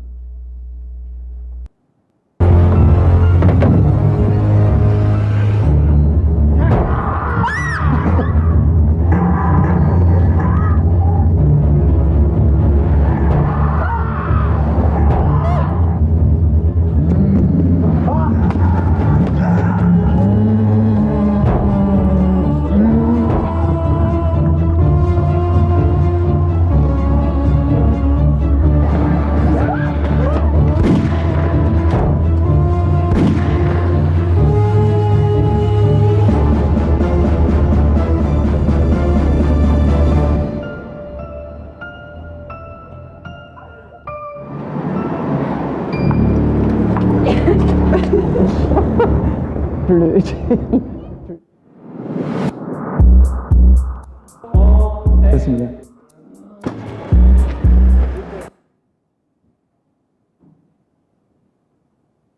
예, 감사합니다. 그래서 방금 이제 보시면 이게 AR과 광고를 결합한 건데 실제로 이제 거기에 게임적 요소를 가지고 있습니다. 사람들이 봤을 때 반응 이런 것들을 예측을 해서 이게 이제 오스티아에서 했던 건데요. 저는 이제 이거 광고가 보면서 굉장히 이제 참 잘 만들었다라고 보는데 오히려 제가 이제 이걸 보면서 첫 번째 걱정이 됐던 것은 사람들에게 알리지 않고 AR 기반의 광고를 스크린에 띄워가지고 놀래게 하는 건데 제 놀래다가 할머니가 넘어져서 다치면 큰 문제가 될 겁니다 아마. 근데 그걸 이제 아마 실제로 이제 AR 되면 이제 그 정도가 이제 파괴력이, 그래서 방금 이제 이 사람들의 반응을 보시면 알 수 있겠지만 AR이라는 기반에 좀 광고를 띄우면 정말 상상도 할 수 없는 사람들이 충격적으로 그리고 정말 실감나게 받아들입니다. 이제 이뿐만 아니라 아래에 이제 보시면 이제 게이트박스라는 이게 제가 항상 최근에 이제 이야기를 하고 다니는 이런 컨텐츠입니다만 이게 주로 혼자 사는 남성이 이런 어떤 미소녀 아바타하고 더불어 대화하는 채팅하듯이 하고 AI를 가지고 있기 때문에 이 AI가 이런 어떤 주인에게 문자를 보내거나 이런 것들이 가능한, 실제로 사람의 고독함을 치유해 줄 수 있는 이런 어떤, 그리고 여기에 이제 특히 IoT 기능이 결합되어 있기 때문에 이 아바타는 이게 홀로그램인데요. 이 홀로그램은 전기를 끄고 전원을 예를 들면 그 형광등을 끈다라든지 이런 것들을 그러니까 가정의 어떤 가전기기를 컨트롤할 수 있는 기능을 가지고 있습니다. 그래서 사람이 향후에 이런 형태의 하나의 새로운 어떤 장르가, 즉 이건 이제 AI가 결합된 하나의 홀로그램, 그리고 채팅, 이런 것의 게임, 이런 게 결합된 복합적인 겁니다만, 이런 게 이제 강력한 기능을 할 거다라고 볼 수 있습니다. 세 번째는 컨텐츠하고 제조업의 융합입니다. 지금 이제 커넥티드 카가 나오고 있습니다만, 사실 현대자동차는 이 커넥티드 카에 있어서의 개념의 진출이 늦었습니다. 결국에는 커넥티드 카의 개념은 뭐냐면, 자동차라는 또는 자율주행차가 나오면 자동차라는 공간 자체가 컨텐츠로 채워질 것이고, 자동차 자체가 플랫폼이자 디바이스로 진화한다는 것입니다. 그런데 한국의 AI 비서라고 할 수 있는 SKT의 뭐 누가라든지 KT의 뭐 기가진이, 이런 한국이 현재 AI가 나왔던 것들은 너무나 진지합니다. 그러니까 이걸 저는 too serious라고 표현을 하는데, 즉 컨텐츠가 가지고 있는 본질적 요소, 재미 요소, 펀적인 요소가 결여되어 있습니다. 근데 반대로 이제 이런 것들이 장기적으로, 특히 이제 이게 토요타가 가지고 있는 이제 키로보라는 하나의 10cm 정도의 로봇입니다만, 이것은 자동차의 기능을 강화하기 위한 것보다도 인간과 대화하고 인간이 하나의 자기의 수호신처럼 가지고 다닐 수 있는, 즉 주머니에 꽂고 다니거나 자동차 옆자리에 놔두면서 대화할 수 있는 이런 형태의 엔터테이닝할 수 있는 요소를 가지고 있습니다. 그래서 그럼 뭐 결국 뭐냐면, 그 토요타가 이 컨텐츠라는 요소를 잘 보고 있다는 것이죠. 그럼 결국에 우리나라의 제조업 자체도 컨텐츠를 중심으로 해서 제조업 제품을 결합시키는, 융합시키는 새로운 시도를 할 수 있다라고 우리는 볼 수 있습니다. 그리고 그렇게 해야 된다고 우리는 생각할 수 있습니다. 저는 이제 세 가지 전략에 대해서 간단하게 이제 말씀을 드렸습니다만, 4차 산업혁명에 대해서. 근데 콘텐츠 산업에 대해서 제가 이제 마지막으로 항상 제가 주장을 하고 있는 뭐 8대 전략입니다만, 어떻게 콘텐츠 산업을 혁신할 수 있는, 특히 이제 차기 정부에서 가버넌스 이슈가 굉장히 중요하기 때문에 거기에 대해서만 쭉 한번 목차만 보고 좀 넘어가겠습니다. 첫 번째로 제가 제안하는 혁신에서, 콘텐츠 산업 혁신의 8대 전략에서 첫 번째 또 두 번째는 4차 산업혁명에 대한 역시 이슈입니다. 그래서 생태계를 정상화하기 위해서는 4차 산업혁명과 콘텐츠의 전면 결합에 의한 파괴적 혁신, 이게 굉장히 중요하다. 그래서 콘텐츠 기반의 4차 산업혁명의 실현과 타산업, 특히 제조업, 콘텐츠와 제조업 기반의 4차 산업, 콘텐츠와 제조업을 융합하는 4차 산업혁명이 이루어야 된다. 이게 다음 차기 정부의 첫 번째 전략입니다. 두 번째는 뭐 악법에 대한 그 철폐 이슈이기 때문에, 이것은 뭐 기본적으로 콘텐츠 산업을 규제하고 있는 그 각종 악법을 철폐해야 된다. 이게 두 번째이고요. 세 번째는 불공정 행위입니다. 조금 전에 이제 총장님께서도 이제 이 산업 구조의 불공정 행위에 대한, 그리고 독과점적 구조를 이야기를 하셨습니다만, 저도 그 점에 대해서 전적으로 공감합니다. 그래서 독과점적인 불공정 행위를 조사할 수 있는, 즉 사법경찰권을 보호해야 할 수 있는 감독기관을 설치해야 된다. 특히 중소개발사하고 유통사 간의 불공정 행위를 방지해야 된다라는 거고요. 그럼 네 번째는 특히 콘텐츠 개발과 유통을 좀 분리해 줘야 된다. 그래서 지금 가장 이 문제가 지금 굉장히 이제 영화 쪽에서는 이미 지금 입법화에 대한 논의가 시작됐기 때문에 지금 이미 의원 입법을 발의한 것도 알고 있는데, 영화 쪽에서. 그래서 개발과 유통을 독점함으로 생기는 그런 어떤 독과점적 폐해를 빨리 해소를 시켜야 된다. 네 번째입니다. 다섯 번째는 R&D에 있어서의 과거의 기존 정부의 R&D처럼 공급자하고 관료 중심의 R&D에 대해서 혁파를 해야 된다. 여섯 번째는 결국에는 10만 명의 스타트업과 개미 창작 군단을 뒷받침하는 실질적으로 작동할 수 있는 그런 펀드를 만들어야 된다라는 이야기고요. 일곱 번째는 가버넌스에서 중요한 게 컨텐츠하고 ICT. 오늘 결국 제가 이제 말씀드린 게 컨텐츠하고 ICT는 결합을 해야 된다는 걸 계속 말씀드리고 있는데요. 특히 컨텐츠하고 ICT를 담당할 수 있는 신규 부처가 설치가 돼야 되고, 그리고 그런 전제 조건은 적폐청산과 인적청산이 전제가 돼야 된다. 인적청산 없이는 아무것도 안 된다라고 생각합니다. 그래서 문화부하고 미래부라는 어떤 조직 자체의 조직적 재편하고 컨텐츠하고 ICT를 통합하는 이런 게 큰 그림이 돼야 된다라고 보고, 그리고 여덟 번째는 코카하고 나이파를 통합한 후에 기능별로 재배치하고 글로벌 지원센터 기관을 설치를 해야 된다. 그래서 오늘도 굉장히 이제 중요한 이슈가 이제 4차 산업혁명 이후에 결국에 4차 산업혁명에서 콘텐츠가 전면 결합한다는 거 뭐냐면 새로운 혁신을 일으킨다는 이야기입니다. 기존의 3차 산업혁명과 같은 연속적 혁신은 이미 수명이 다했기 때문에 4차 산업혁명에 있어서의 새로운 혁신 동력을 만들어내고, 그걸 통해서 우리가 또 한 번의 도약을 해야 되는데, 그걸 위해서는 7번째, 8번째 같은 정부하고 산하기관의 가버넌스가 대단히 중요하다. 그게 7번째하고 8번째 이야기가 되겠습니다. 예, 제 이야기는 뭐 이상 마치겠습니다. 감사합니다.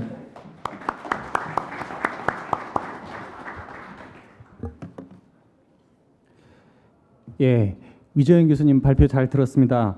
그 두 번째 발제에 대해서도 마찬가지로 종합 토론 시간에 질의할 수 있는 시간을 드리도록 하겠습니다. 그럼 이제 본격적으로 패널 토론을 진행을 할 텐데요. 토론에 앞서서 잠깐 자리를 좀 정리를 하고 진행을 하겠습니다. 단상 정리하는 동안 잠깐만 좀 기다려 주시면 고맙겠습니다. 예, 그럼 지금부터 종합 토론 시작하도록 하겠습니다. 예, 오늘 종합 토론은 4차 산업혁명 시대의 글로벌 ICT 경쟁을 위한 우리나라의 모바일 콘텐츠 산업 발전 방안을 모색하는 자리입니다. 패널로는 좀 전에 발제하신 두 분과 함께 오늘 토론회를 주관한 주협회를 대표하는 패널 4분, 총 6분께서 참여하셨습니다. 그리고 오늘 심도 있는 토론을 진행하기 위해서 고려대학교 권은행 교수를 좌장으로 모셨습니다. 그럼 이제 패널분들 소개해드리도록 하겠습니다. 먼저 가운데 앉아 계시는데요. 오늘 좌장을 맡아주신 고려대학교 권은행 교수님이십니다.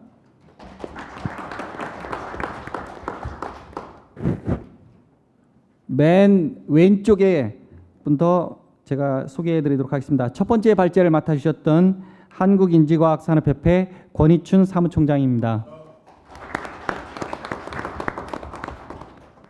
다음은 한국모바일게임협회 부회장을 맡고 계신 라티스 글로벌의 김현규 부사장님이십니다. 이어서 한국 에듀테크 산업협회 부회장을 맡고 계신 타임교육 이기로 대표님이십니다. 다음은 좌장 오른편입니다. 예, 한국 VR 산업협회 이사를 맡고 계신 광운대 이승원 교수님이십니다. 다음은 국내 통합 앱마켓 사업자죠. 원스토어의 이재환 대표님이십니다. 반갑습니다. 네, 마지막으로 좀 전 발제를 해주신 중앙대 위정현 교수님이십니다. 예, 그럼 본격적으로 토론을 진행하기 위해서 마이크를 권은행 교수님께 넘기겠습니다. 네, 여러분 반갑습니다. 오늘 좋은 행사를 마련해 주신 우리 모바일 콘텐츠 관련 업계 여러분들께 자리를 만들어 주신 데 감사를 드리고 또 좋은 자리에 사회를 맡게 되어서 큰 영광으로 생각합니다. 시간이 저희가 어떤 중요한 회의도 청중 여러분들을 위해서 시간을 지키는 것이 중요한 일이라고 생각이 됩니다. 그래서 지금 우리 주어진 시간이 4시까지 한 50분이 좀 덜 되는 시간입니다. 오늘 행사는 뭐 정책적인 토론을 하기는 합니다만은 학술적인 행사라기보다는 지금 대선이 진행되는 상황에서 어떤 정책적 우선순위를 차기 정부가 갖고 나가야 될지에 대한 이야기를 논의하는 것이 중요한 자리이고 그걸 하기 위해서 우리가 제도적으로 어떤 준비를 해야 될지 때문에 국회에 와서 이 논의를 하고 있다고 생각이 됩니다. 그래서 많은 분들의 의견이 있겠지만 관련 업계에서 종사하시는 분들의 이야기가 어떤 모양으로든지 정부에 잘 전달이 되고 정치권에서 이 문제를 잘 받아들여서 제도화하는 데 도움이 되었으면 하는 마음으로 오늘 사회를 보고자 합니다. 많은 이야기는 직접 업계에서 이런 분야에 좀 건의하실 내용, 그다음 그간에 사업을 운영하시거나 또는 관련 분야에 종사하시면서 느끼는 점들에 대해서 말씀해 주시는 것이 가장 중요한 일이라고 생각이 됩니다. 그래서 제 생각에는 이제 우리 순서대로 나와 있는 대로 협회에서 4분 지정 토론자 여러분들께서 건의 사항이나 토론 사항을 말씀해 주시고 그 다음에 플로어에 계신 분들도 말씀들이 좀 있으실 것 같아서 한 2분 정도 모시고 말씀 들은 후에 발표하신 2분의 답변을 들으면서 회의를 마무리할까 합니다. 그런 순서로 양해해 주시고 협조해 주시면 고맙겠습니다. 제일 먼저 한국 모바일 게임 협회의 김현규 부회장님, 라티스 글로벌 부사장을 맡고 계신데요. 김현규 부회장님께서 첫 번째 지정 토론을 해주시기 바랍니다. 부탁드리겠습니다. 네, 안녕하세요. 네, 안녕하십니까. 저는 한국 모바일 게임 협회 부회장을 맡고 있는 김현규입니다. 오늘 이 귀한 자리를 마련해 주신 고진 회장님께 진심으로 감사드립니다. 저희 그 한국 모바일 게임 협회는 약 600여 개의 중소 모바일 게임 개발사로 이루어진 사단법인입니다. 그래서 저는 이제 오늘 그 게임 산업에 대해서 말씀을 드릴 건데요.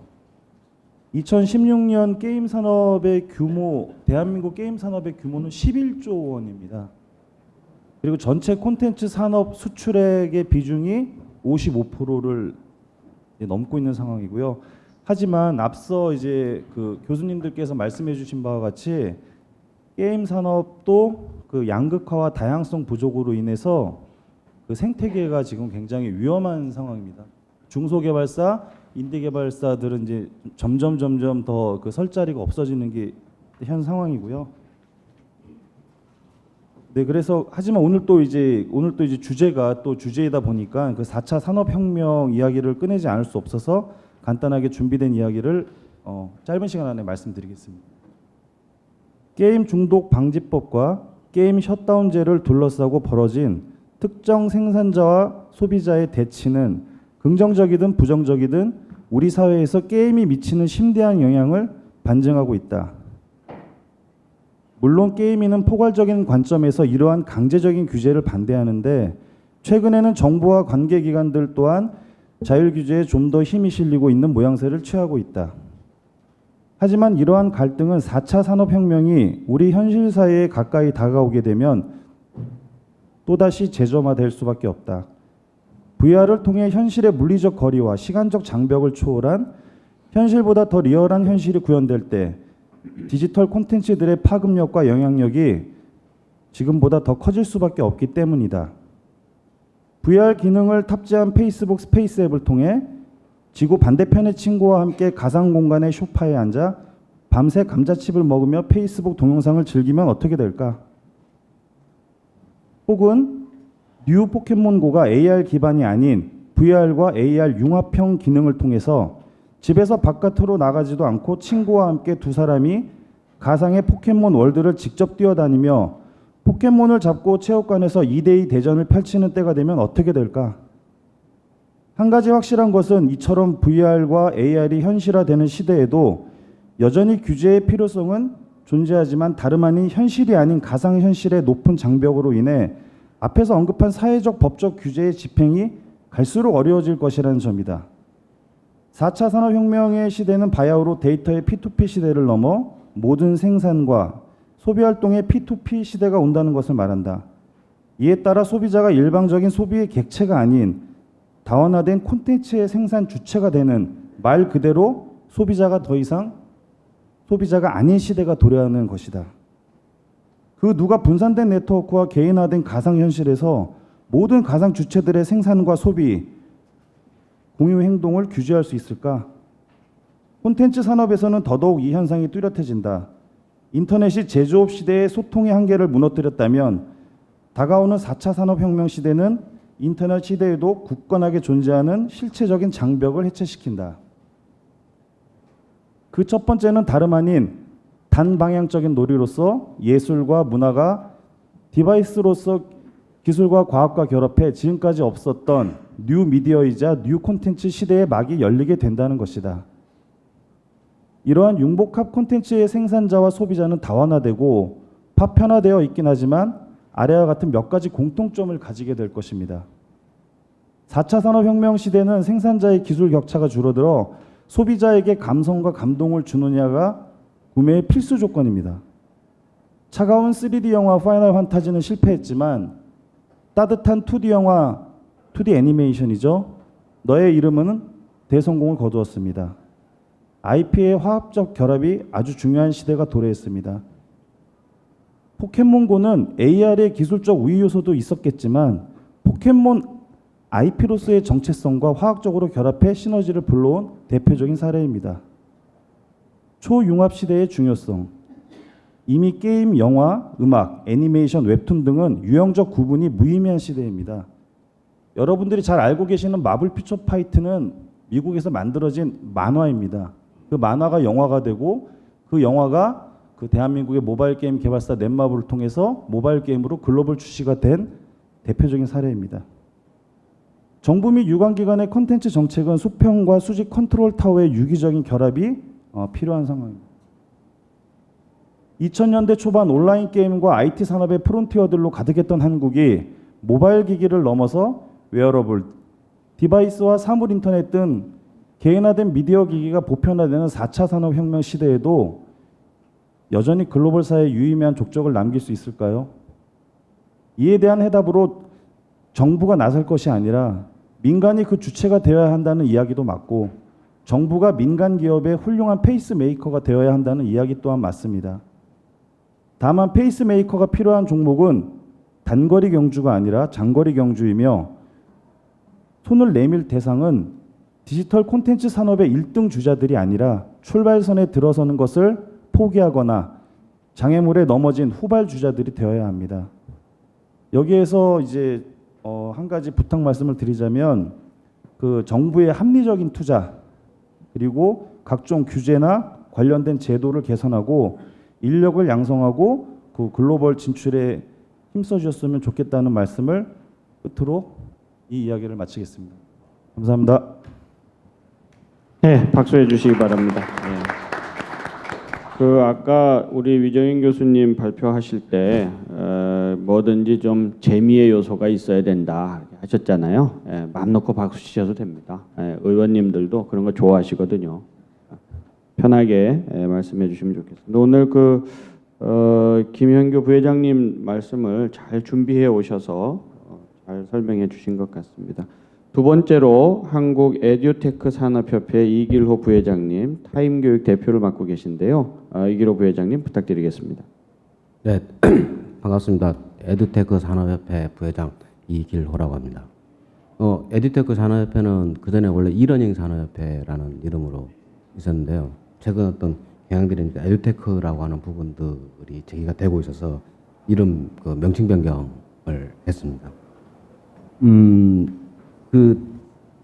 저도 메모를 쭉 해왔는데 제가 쭉 읽어보니까 메모 내용 딱 두 가지로 요약이 되는 것 같습니다. 첫 번째, 그 제일 큰 부분이 첫 번째는 이 교육용 콘텐츠와 관련되어 있는 그 부처나 기관이 혹시 어딘지 정확하게 아시는 분 있으신가요? 왜냐하면 제가 잘 몰라서 사실은 물어보는. 예를 들면 저 솔루션이나 이런 부분들은 산자부 쪽하고 이야기를 해야 되고요. 그 다음에 디지털 콘텐츠하고 연관된 건 저 미래부하고 이야기를 해야 되고. 근데 내가 생각할 때는 이게 그러니까 디지털 콘텐츠도 있는데 뭐 하이브리드한 콘텐츠나 안 되는 다양한 콘텐츠들이 있기 때문에 교육용이기 때문에 그러니까 문화부나 교육부가 좀 관련이 있을 것 같아서 물어봤는데, 문화부에서는 게임과 애니메이션을 다루기 때문에 교육용 게임이나 애니메이션은 우리랑 이야기해도 된다 이렇게 하고 있고, 교육부는 뭔 소리 하는 거냐 뭐 대충 뭐 상황이 그 정도입니다. 그래서 저기 그 지난 그 3월 2일에 제가 메모해 온 이유가 있습니다. 3월 2일에 산업부, 기재부, 교육부, 행자부, 문체부, 고용부, 미래부, 중기청 8개 부처에서 3차 이러닝 산업 발전 및 이러닝 활용 촉진 기본 계획을 수립해서 이제 발표를 했습니다. 그러니까 8개나 되니까 제가 외우지를 못해요. 외우지를 못하는데 대충 내용은 뭐 아까 앞에 나온 거하고 똑같습니다. 그러니까 저기 뭐 AI, 빅데이터, AR 이런 것들을 기반으로 해서니까 실감형, 체감형 콘텐츠 이런 부분들에 주력해 나간다는데, 기존에 사실 나온 이야기들 하니까 다치니까 재선언한 뭐 이런 성격들을 가지고 있다고 보시면 됩니다. 그리고 교육은 어떤 콘텐츠 문제나 내지는 그러니까 그 주력 산업 이야기할 때 한 번도 빠진 적이 없어요. 이게 중요하다고 이야기를 하고 있어요. 근데 문제는 어디에 있냐면 이런 부분들을 실제로 접근해서 이야기하려고 했을 때 누구랑 이야기해야 될지 전혀 알 수가 없다는 거예요. 아까 8개를 이야기했는데 저희는 교육청하고도 이야기를 해야 돼요. 왜냐하면 교육청도니까 각각이 어떠니까 선거로 이렇게 그 선출된 선출직이기 때문에 교육부 말 절대 안 듣습니다. 따로 이야기해야 됩니다. 이게 그 사실 현실이고, 이러다 보니까 실제니까 어떤 인프라 문제, 그다음에 솔루션 문제, 시스템 문제, 콘텐츠 문제, 그다음 서비스 문제 이런 부분들을 통일적으로 이렇게 이야기해서 그러니까 논의할 수 있는 방식이 존재하지가 않아요. 부서하고 이야기할 때니까 그 해당하는 부서하고 그러니까 특정한 부분만 이야기 가능하고, 예를 들어서 그러니까 산자부랑 이야기하는데 콘텐츠 이야기 꺼내면 그런 점도 있군요. 그러면은 나는 열심히 이야기를 했는데 사실 그러니까 나오면서 씁쓸합니다. 왜냐하면 사실은 이분들하고 이야기해서 이야기할 수 있는 게 아닙니다. 이게 첫 번째고, 두 번째로는 이 교육 문제에서니까 가장 중요한 어떤 그 수요자는 한 세 가지로 나눠볼 수가 있습니다. 첫 번째가 사실은 교육부예요. 왜냐하면 그러니까 많은 콘텐츠나 많은 어떤 교육 활동이 교육 그 학교 현장이나 이런 데서 이루어지기 때문에 거기가 가장 큰 수요처가 됩니다. 두 번째는 우리가 흔히 요즘 평생교육이라고 그러는데 다양한 형태로 사실이니까 취업이나 직업 그다음에 이런 것들을 선택하기 위해서 내지는 자기 개발하기 위해서 나오는 이런 부분들이 있을 수가 있습니다. 그리고 마지막으로 그러니까 우리가 그 사교육이라고 표현하니까 어떤 그 민간교육 형태들 이런 부분들로 볼 수가 있습니다.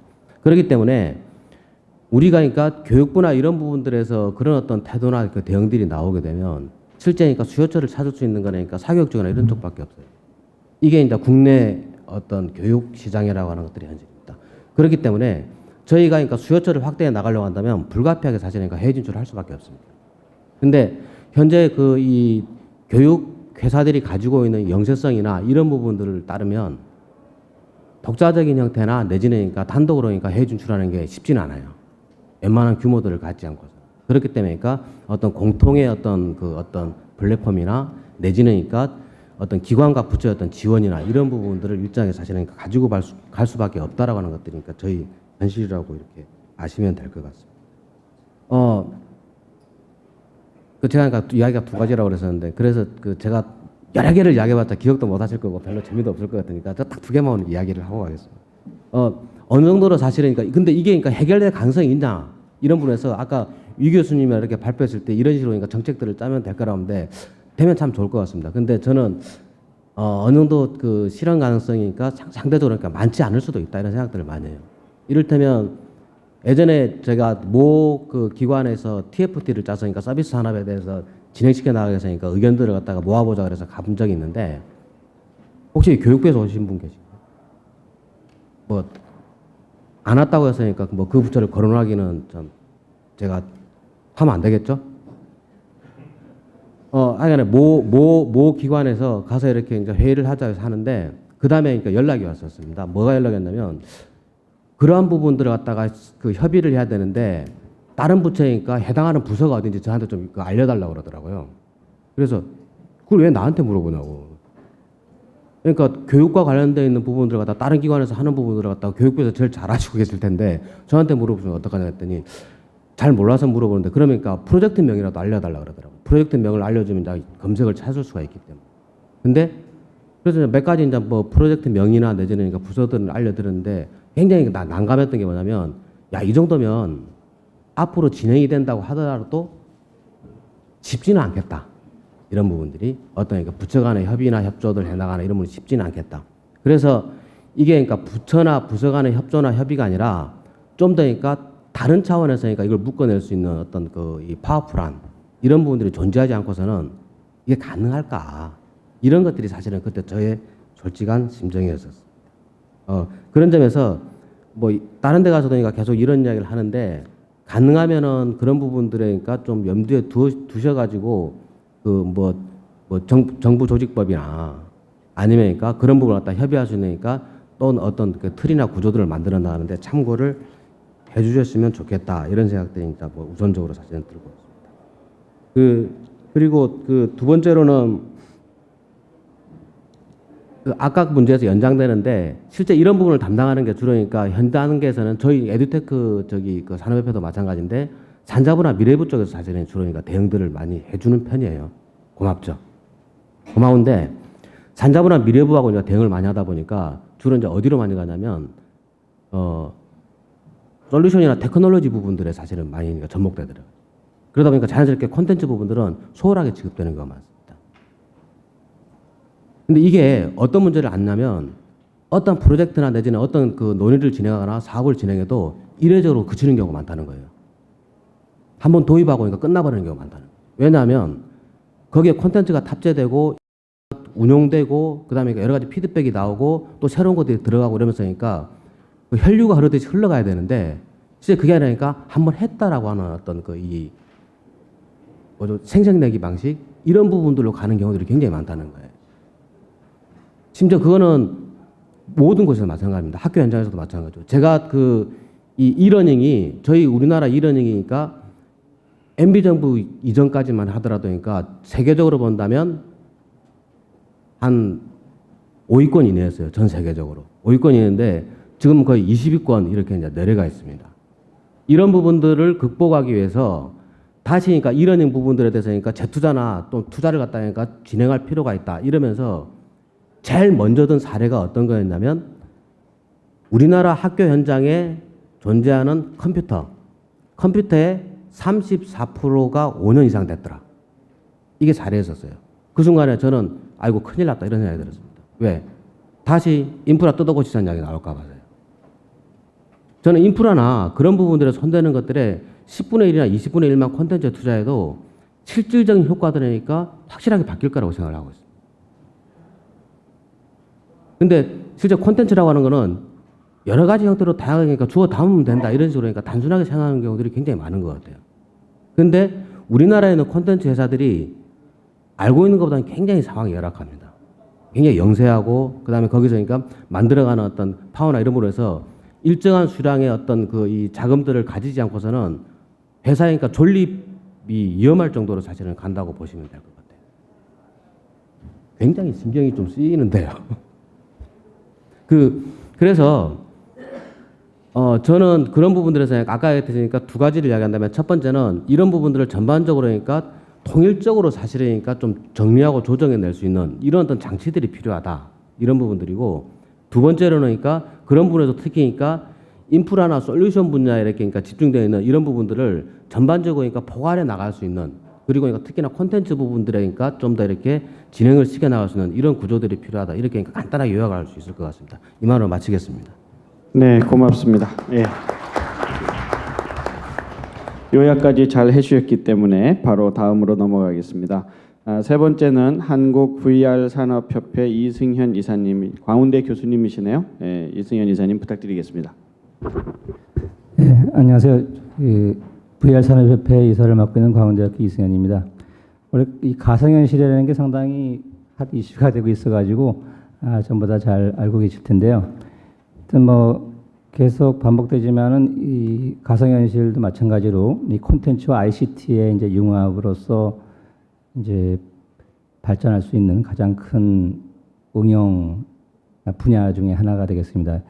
이 기술이 뭐 새로 나온 것이 아니라 사실 가상현실 기술은 상당히 오래된 기술이죠. 오래전에 나왔는데 갑자기 이렇게 부상한 이유는 뭐 대중화가 될 정도로 ICT 기술이 발전을 했고 또 인프라가 마련되었기 때문에 지금 이렇게 이제 시장이 뭐 페이스북이나 소니, 마이크로소프트, 구글 등 이제 글로벌 IT 대기업들이 이제 미래 성장 동력으로 주목하고 선점을 위해서 많은 투자를 지금 하고 있습니다. 우리나라에서도 뭐 이쪽에 정부에서도 많은 이제 중요성을 인식을 하고 VR 산업에 대한 중요성을 인식하고서는 이제 플랫폼과 콘텐츠를 확보하기 위한 방안을 이렇게 마련하는 행사가 많이 있었어요. 그 중에 제가 이제 기억을 하는 게 작년도죠. 2010년 4월 정도 된 것 같은데 주로 이제 이쪽에 디지털 콘텐츠 이 VR 쪽 관련돼서는 이제 문화체육관광부와 이제 미래부가 서로 이제 이 콘텐츠와 ICT다 보니까 관심이 많고 많은 이제 투자를 하고 있습니다. 그래서 문체부와 미래부가 모여서 문화와 ICT 융합을 통한 콘텐츠 신시장 창출 간담회라는 것을 이제 개최한 바가 있었어요. 그때 이제 좋은 얘기가 많이 나왔습니다. 많이 나오고 그대로만 하면은 뭐 참 좋을 것 같은데 그 이후에 뭐 진행되는 게 여러 가지 뭐 정치적 상황 이런 것에 따라서 좀 지지부진한 바가 있습니다. 그때 그 공동으로 그 가상현실 생태계 조성 방안한 것을 간단하게 보면은 문화체육부는 뭐 아이디어 융합 활성화를 통해 씨앗을 뿌리는 역할을 하고 미래부는 제작 지원 이런 어떤 ICT 쪽에 지원을 해서 지속 가능한 콘텐츠 창업 생태계를 조성할 수 있다 이렇게 얘기를 했었고요. 이제 궁극적으로 대중소기업과 개발자 그리고 ICT 기업 간의 협력을 유도해서 그러니까 CPND 지금은 이제 콘텐츠와 우리가 ICT라고 얘기하지만 이걸 조금 더 세분화하면 이제 CPND라는 말을 많이 쓰죠. 콘텐츠, 플랫폼, 네트워크, 디바이스 이 네 개의 CPND를 이제 선점한다는 계획을 이렇게 세웠었습니다. 그러면 간단하게 이제 이해를 하기 위해서는 이 네 가지를 잘 하게만 하면은 우리나라가 아까 그 발제에서 말씀해 주신 바와 같이 이 4차 혁명을 분명히 선도해 나갈 수 있을 것 같은데, 뭐 디바이스는 뭐 이렇게 끼는 HMD나 뭐 360도 카메라 이런 거를 디바이스라고 얘기할 수 있고, 네트워크는 뭐 기가 인터넷이나 5G, 뭐 UHD 이런 환경이 네트워크라고 말씀을 드릴 수가 있고, 플랫폼은 뭐 소프트웨어 개발하는 플랫폼이라든지 아니면 서비스 플랫폼 이런 것이 플랫폼. 그다음에 콘텐츠는 무척 많죠. 오늘 뭐 게임, 뭐 스포츠, 뭐 방송에 쓰는 건 전부 다 될 것 같고요. 교육도 마찬가지고요. 이커머스, 헬스케어, 하여간 전체 운영 분야를 어울 수 있는 게 사실 VR이라고 자신 있게 말씀을 드릴 수가 있습니다. 그래서 이것이 잘 이루어지기 위해서는 그 어떤 정부 부처 간의 긴밀한 협조가 2016년 4월에 발표한 바와 같이 이루어졌으면 좋겠는데, 이제 현실적으로는 이제 막 이렇게 약간 그 계획한 바처럼 이렇게 되지는 못하고 있는 것 같아요. 물론 여기 이제 그 CPND 네 가지에 아울러서 지금 중국과의 이제 뭐 관계가 이렇게 좋지 않지만은 중국은 이 VR 산업 생태계가 국내화보다 훨씬 더 투자를 많이 하고 있죠. 투자를 많이 하고 기업 간 수직 협력 체계가 잘 이루어져 있어가지고 우리가 대응하기가 무척 힘들어요. 그러다 보니까 이제 국내도 이렇게 뭐 정부에서 집중적으로 좀 중소기업을 지원해서 이렇게 체계적으로 좀 해주는 이런 것이 필요하지 않을까 이런 생각을 해봅니다. 그래서 이런 어떤 CPN과 더불어 이 VR 산업이 생태계를 조성해서 이 모바일 콘텐츠 산업을 주도할 수 있게 되기 위해서는 이 부서 간의 긴밀한 협조, 혹은 오늘의 이슈에서 나온 것과 같이 그 차기 정부에서 뭐 새로운 거버넌스 구조를 개편되어야 된다든지 이런 것이 반드시 필요하다고 생각을 합니다. 그래서 저는 이제 이 VR 산업을 활성화시키고 이 모바일 콘텐츠 산업의 뭐 4차 산업혁명을 주도할 수 있는 대한민국을 만들기 위해서는 이런 어떤 정부의 이런 구조 개편과 또 이런 것을 위해서 이런 것을 통해서 그 부족한 소프트웨어 콘텐츠가 확산되고 인프라 ICT도 같이 융합이 돼서 이 가상현실 산업의 생태계가 빠르게 형성됐으면 이러한 바람입니다. 이상으로 제 발표를 마치도록 하겠습니다. 토론회 사회 보는 입장에서는 우리 이승현 이사님 같은 분 참 반갑습니다. 명료하고 깔끔하게 일찍 끝내주시는 분이 최고입니다. 이번에는 지정 토론자로서는 마지막 분이신데요. 원스토어의 이재환 대표님이십니다. 부탁드리겠습니다. 예, 고맙습니다. 맨 마지막 이게 제일 어려운 자리인 것 같습니다. 시간 많이 지나서요. 원스토어 잘 아시는 분들이시겠지만 또 모르시는 분도 있을 것 같아서 저희 작년 3월에 통신 3사와 네이버가 같이 각자 하고 있었던 앱마켓을 하나로 통합을 해서 이제 원스토어 출범을 했습니다. 뭐 배경에서 아시다시피 뭐 4개가 합쳐도 구글의 한 5분의 1 정도 수준밖에 지금 되지 않을 정도였기 때문에 각각이 사업을 하는 것이 의미가 없겠다라고 판단을 해서 이 사업을 시작을 했고요.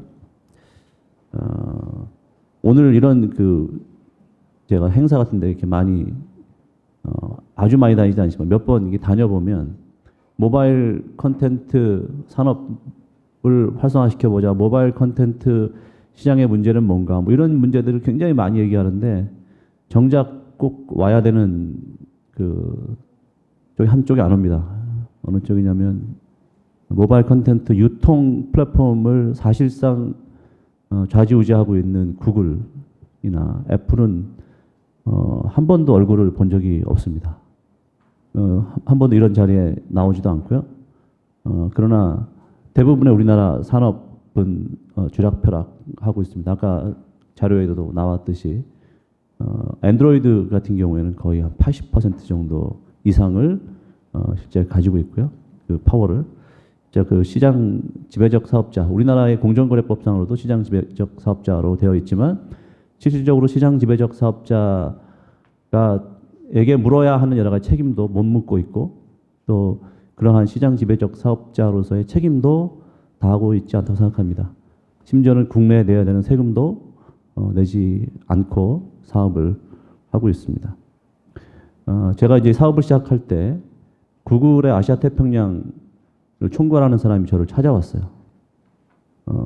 2월 달이었습니다. 그러면서 뭐 이런 게 있다고 하는데 무슨 생각에서 이 회사를 만들었냐. 그래서 적어도 국내 ICT 시장 또 모바일 콘텐츠 유통 시장에서는 구글과 경쟁을 하기 위해서 만들었다. 그랬더니 어느 정도를 목표로 하고 있냐 그러더라고요. 그래서 경쟁을 시작하면 이겨야 된다고 생각한다. 이 정도로 얘기를 했어요. 그랬더니 이제 아마 속으로 콧방귀를 꼈을 거라 생각합니다. 지금도 그렇게 하리라고 생각을 해요. 그리고 돌아가서 이제 저희가 사업 출범한 이후에 여기 있는 분들에게 다 밝힐 수 없지만 굉장한 견제를 받고 있습니다. 저는 한편으로는 이거 힘들기도 하지만 한편으로는 또 좋기도 합니다. 그래서 경쟁 상도로 봐준다는 것에 대해서 또 여기 게임 쪽에 와 계신 분도 있으리라 생각하지만 또 실제 이러한 경쟁이 벌어지면서 혜택을 보고 있는 게임사들도 있습니다. 그 이전에 경쟁이 엎드릴 시절에는 구글이 아무런 국내 그 콘텐츠 업체나 게임 업체에 혜택을 준 적이 없었는데 최근에 여러 가지 그 당근들을 가지고서 하고 있다고 하는 것은 경쟁을 해서 나는 좀 힘들지만 그래도 우리나라 그 콘텐츠 산업이 조금이라도 발전에 보탬을 주고 있구나 하는 생각을 합니다. 저는 이 사업을 시작을 하면서 전체 그 모바일 콘텐츠의 밸류 체인에서 그 어느 한쪽에 독점이 있으면 안 되겠다 하는 생각을 했어요. 독과점의 폐해는 여러분도 다 아시고 또 경쟁의 유익도 대부분 아시리라고 생각을 합니다.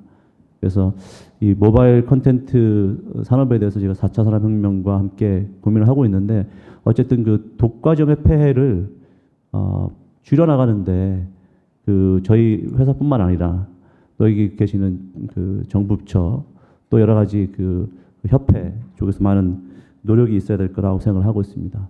오늘 그 김병관 의원님 빌어서 이러한 그 회의를 소집을 하신 걸로 알고 있는데요.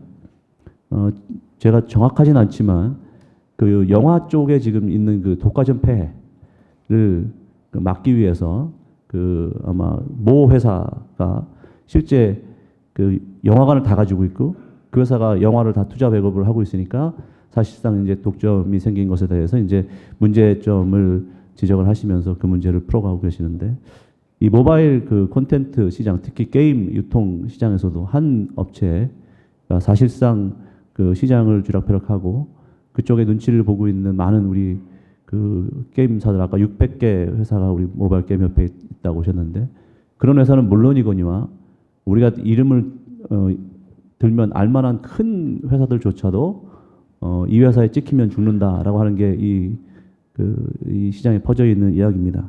그래서 요즘에 흔한 얘기로 기울어진 운동장 이런 얘기 많이 하는데요.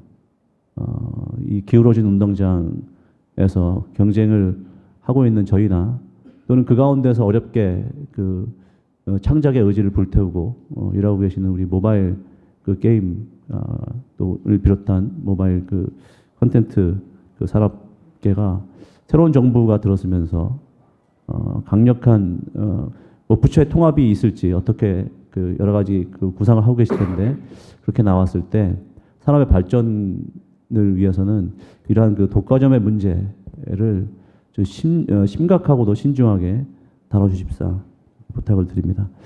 그 마지막으로 한 가지만 더 좀 말씀을 드리면 사실 저희가 이제 이 모바일 콘텐츠 유통을 하면서 앞으로 4차 산업혁명에 우리가 뭘 할 수 있을까를 고민하면서 잡고 있는 아이템이 당연히 AI 쪽입니다. 그러니까 인공지능 기반의 추천이나 검색 또는 여러 가지 그 서비스들을 기획을 하고 있는데 그러려면 많은 데이터를 수집을 해야 되고 그 데이터를 분석해야 되고 그걸 기반으로 추천을 해야 되고 전시를 해야 되고 하는 일들이 있는데요.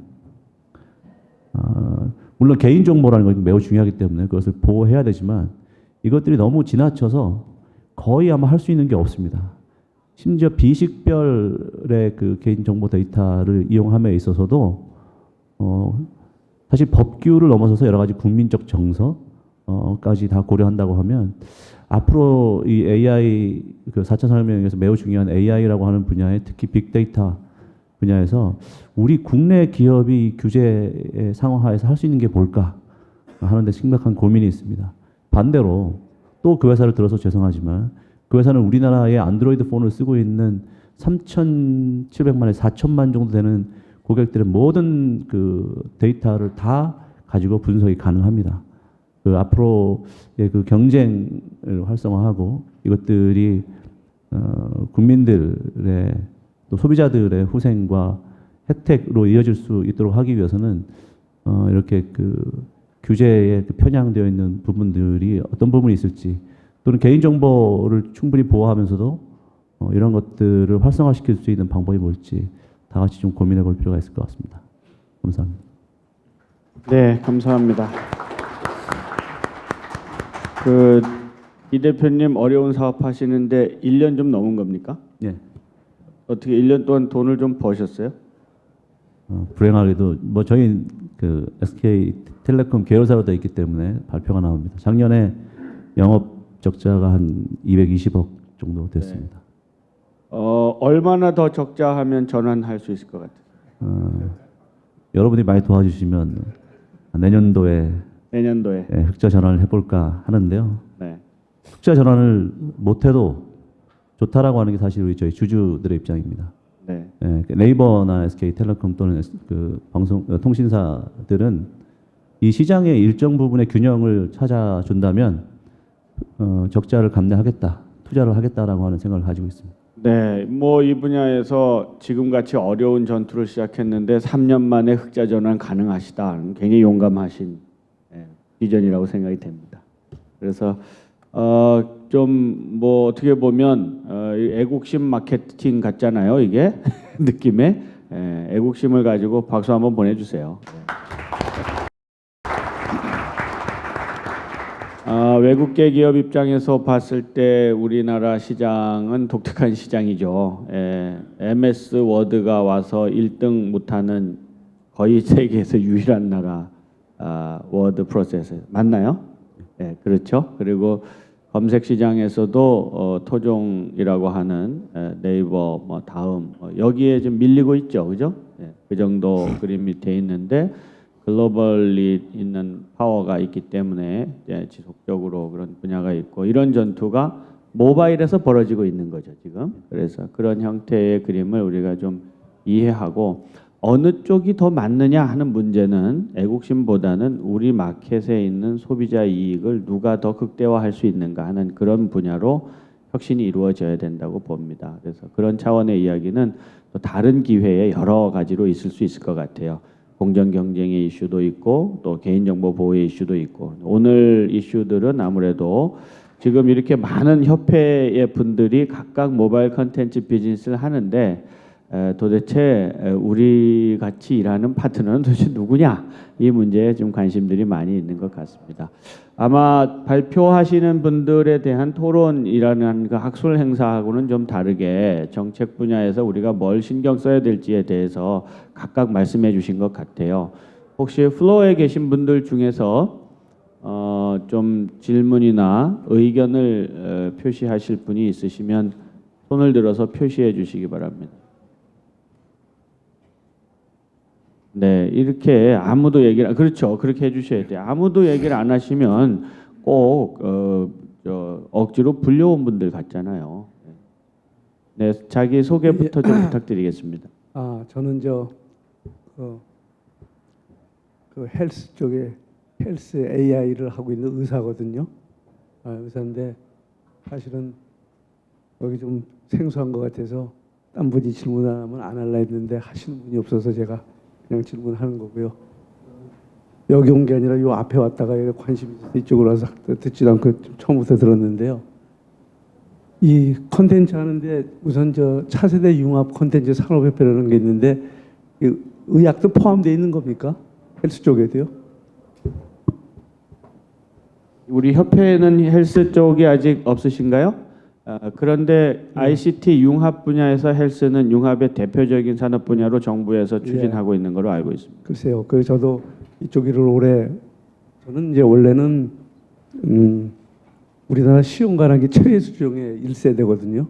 제가 82년도 한명탄 했을 때 영국 가서 집안 집값 주고 가서 86년도에 제가 시험관학기를 만들어서 상당히 옛날에 유명했는데 어린 나이에 명품을 잘못 만져갖고 제가 평생을 힘들게 이러고 살고 있거든요. 그래서 지금은 한 20년 동안 그쪽에 그 전문가 시스템이라는 게 뭐 혼자서 할 수 있는 거를 제 본업은 다 치워버리고 그렇게 해서요. 그쪽을 한 20년 하다 보니까 이게 와서 작년에 알파고 이후로 이게 이제 인공지능하고 사실 일맥상통한 게 있는데 아까 그 발제하신 분께서 우리 IBM의 왓슨이 그죠?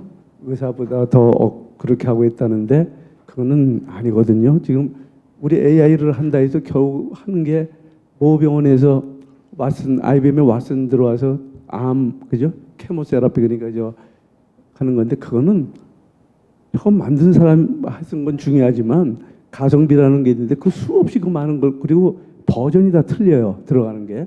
그래서 그러니까 이제 유방암 5개 암을 하는데 어떤 암은 하나도 사용을 못 하고 있어요. 그러니까 어떤 모든 실체를 좀 정확하게 이렇게 좀 알고 하시는 게 중요하고 제가 드리고 싶은 얘기는 이 컨텐츠라는 게 지금 말 개념적으로 변하고 있잖아요. 그죠? 그러니까 지금 AI라는 게 들어와서 하는 컨텐츠라는 거는 10몇 개 되는 쭉 산업이 있으시지만 그거는 이제 전부 다 옛날에 하드웨어도 아니고 소프트웨어도 아니고 컨텐츠도 아니고 거기에 알고리즘하고 로직이 들어가 있어야만 그죠? 그게 컨텐츠라고 할 수 있어요. 이게 변화가 돼 있고 4차 산업혁명은 저는 이제 은퇴하는 의사이기 때문에 3주 전부터 심집에서 이게 거의 매일 오다시피 했거든요. 없이 했어요. 아마 모르는 사람도 들으면 아마 박사가 될 정도로 제가 많이 들었거든요. 관계가 있는 거든 없는 거든 그래서 저보다 더 잘 아시겠지만 키워드도 많고 아직 개념도 정리가 안 돼 있고 그죠? 선진국에서는 뭐 독일에서는 아까 말씀하셨지만 인더스트리 4.0으로 쓰지 우리처럼 4차 산업이라는 거 가지고 이렇게 이슈화하고 있지 않는데 제가 좀 드리고 싶은 말씀은 정부에다가 건의할 일도 많겠지만 우리 생태계 중에서 서로가 서로를 좀 존중해서 남의 거를 쓰시지 말아야지. 얼마 전에 했던 게 저작권위원회 한 7, 80군데가 모여가지고 뭐 회장 뽑으시고 뭐 다 하시더라고요. 4차 산업에서 중요한 거는 저작권이다. 그래서 저는 사실은 항상 좀 억울해하고 있는 것 중에 하나가 여러분 아시지만 월경 캘린더라는 거를 사실은 제가 저작권을 갖고 만드는 거 아무렇게나 하는 거 아니 지금 1000군데에서 그냥 쓰고 있어요. 아까 완스토어에 계신 제가 그 99년부터 모바일에다 올려놓은 건데 한 번도 거기서 좀 내려달라 그래도 그거 사실은 어떻게 생각하면 큰 범죄거든요. 아니 그 쓰는 게 아니라 그게 그 월경 캘린더가 지금 얘기하는 오기노법하고 하나도 맞지도 않아요. 저는 시험관하기를 했기 때문에 그거를 얘기가 길어서 안 하시겠지만 좀 내려놓으면 굉장한 먹거리도 되고 수출할 수 있는 것도 되는데 들어주는 사람이 없어요. 응? 그래서 하다 안 돼서 저는 이제 이민 가려고 그죠? 이 나이 지금 지하철 공짜로 탄 나이가 벌써 몇 년 됐는데 이제 와서 이민 가려고 지금 그러고 있고요. 뭘 할 수가 없어요. 지금 쭉 그러니까 그걸 하실 때 남의 것도 좀 인정하시고 융합이 돼야 되는데 저는 융합하려고 한 20년 동안에 온 연구소도 다녔는데 좀 실망해서 안 하고 뭐 SKT고 KT고 안 가본 데가 없어요. 삼성이고요. 그런 예. 죄송합니다. 아니, 그 말씀 중이신데 예. 두세요. 짧게 마무리해 주시죠. 예. 그러니까 항상 오면은 제가 얘기를 안 하려고 하는 것 중에 하나도 한 번도 얘기해봐야 되지도 않고 그 얘기 짧게 하라 하니까 또 할 얘기도 다 못하고 그죠? 근데 사실은 굉장히 중요한 얘기인데 같이 한다는 거 지금 4차 산업의 키가 지금 융합 아닙니까? 다른 게 있어도 그죠? 그 융합이 안 되고 있어요. 네, 감사합니다. 네, 좋은 말씀 해주셨습니다. 그 혹시 또 다른 또 추가 코멘트나 질문이 있으신 분이 있으실까요? 예, 이렇게 참 협조해 주시는 아이고 고맙습니다. 오른쪽에 분 더 모시겠습니다. 질문은 마지막으로 플로어 토론 질문은 마지막으로 하겠습니다. 예, 머니투데이 서준욱 기자인데요. 오늘 말씀 잘 들었고 이 차기 정부에서 어쨌든 4차 산업혁명 관련 대처를 하려면 이런 부처 간 칸막이를 낮추는 신규 부처나 이런 융합형 모델이 필요하다는 얘기를 말씀하시는 것들 같아요. 근데 이제 지금은 각각 나눠져 있어서 있는 문제가 다 합친다고 될지 좀 그게 궁금하고요. 그리고 지금 협회도 되게 많이 있지만 이런 것들 다 합치고 방금 말씀하신 의학까지 합치면 굉장히 거대한 부처가 될 수 있을 것 같아요. 그러면 또 그 부처 안에서도 내부 소통이나 이런 문제가 있을 수 있는데 어떤 방식으로 좀 해야 될지 구체적으로 말씀해 주시면 좋을 것 같습니다. 네, 뭐 오늘 누가 다 합치라는 얘기를 하신 분은 딱히 없는데 답변은 누가 하긴 해야 되겠네요. 그래서 만약에 아무도 답변을 못 하시면 질문하신 분이 답변하셔야 되는 상황이 올 수도 있습니다. 그래서 저희가 이제 오늘 마무리할 시간이 됐습니다. 5분 정도. 아무래도 좋은 말씀도 있으시고 질의도 있으셨는데 우선 그 발표자 뭐 답변을 좀 하시겠습니까 지금? 그러면 먼저 발표자들께서 한번 잠깐씩 한 1분 정도씩이면 될까요? 권 교수님 괜찮으시겠어요? 네, 그 기자님 질문 잘 들었고요.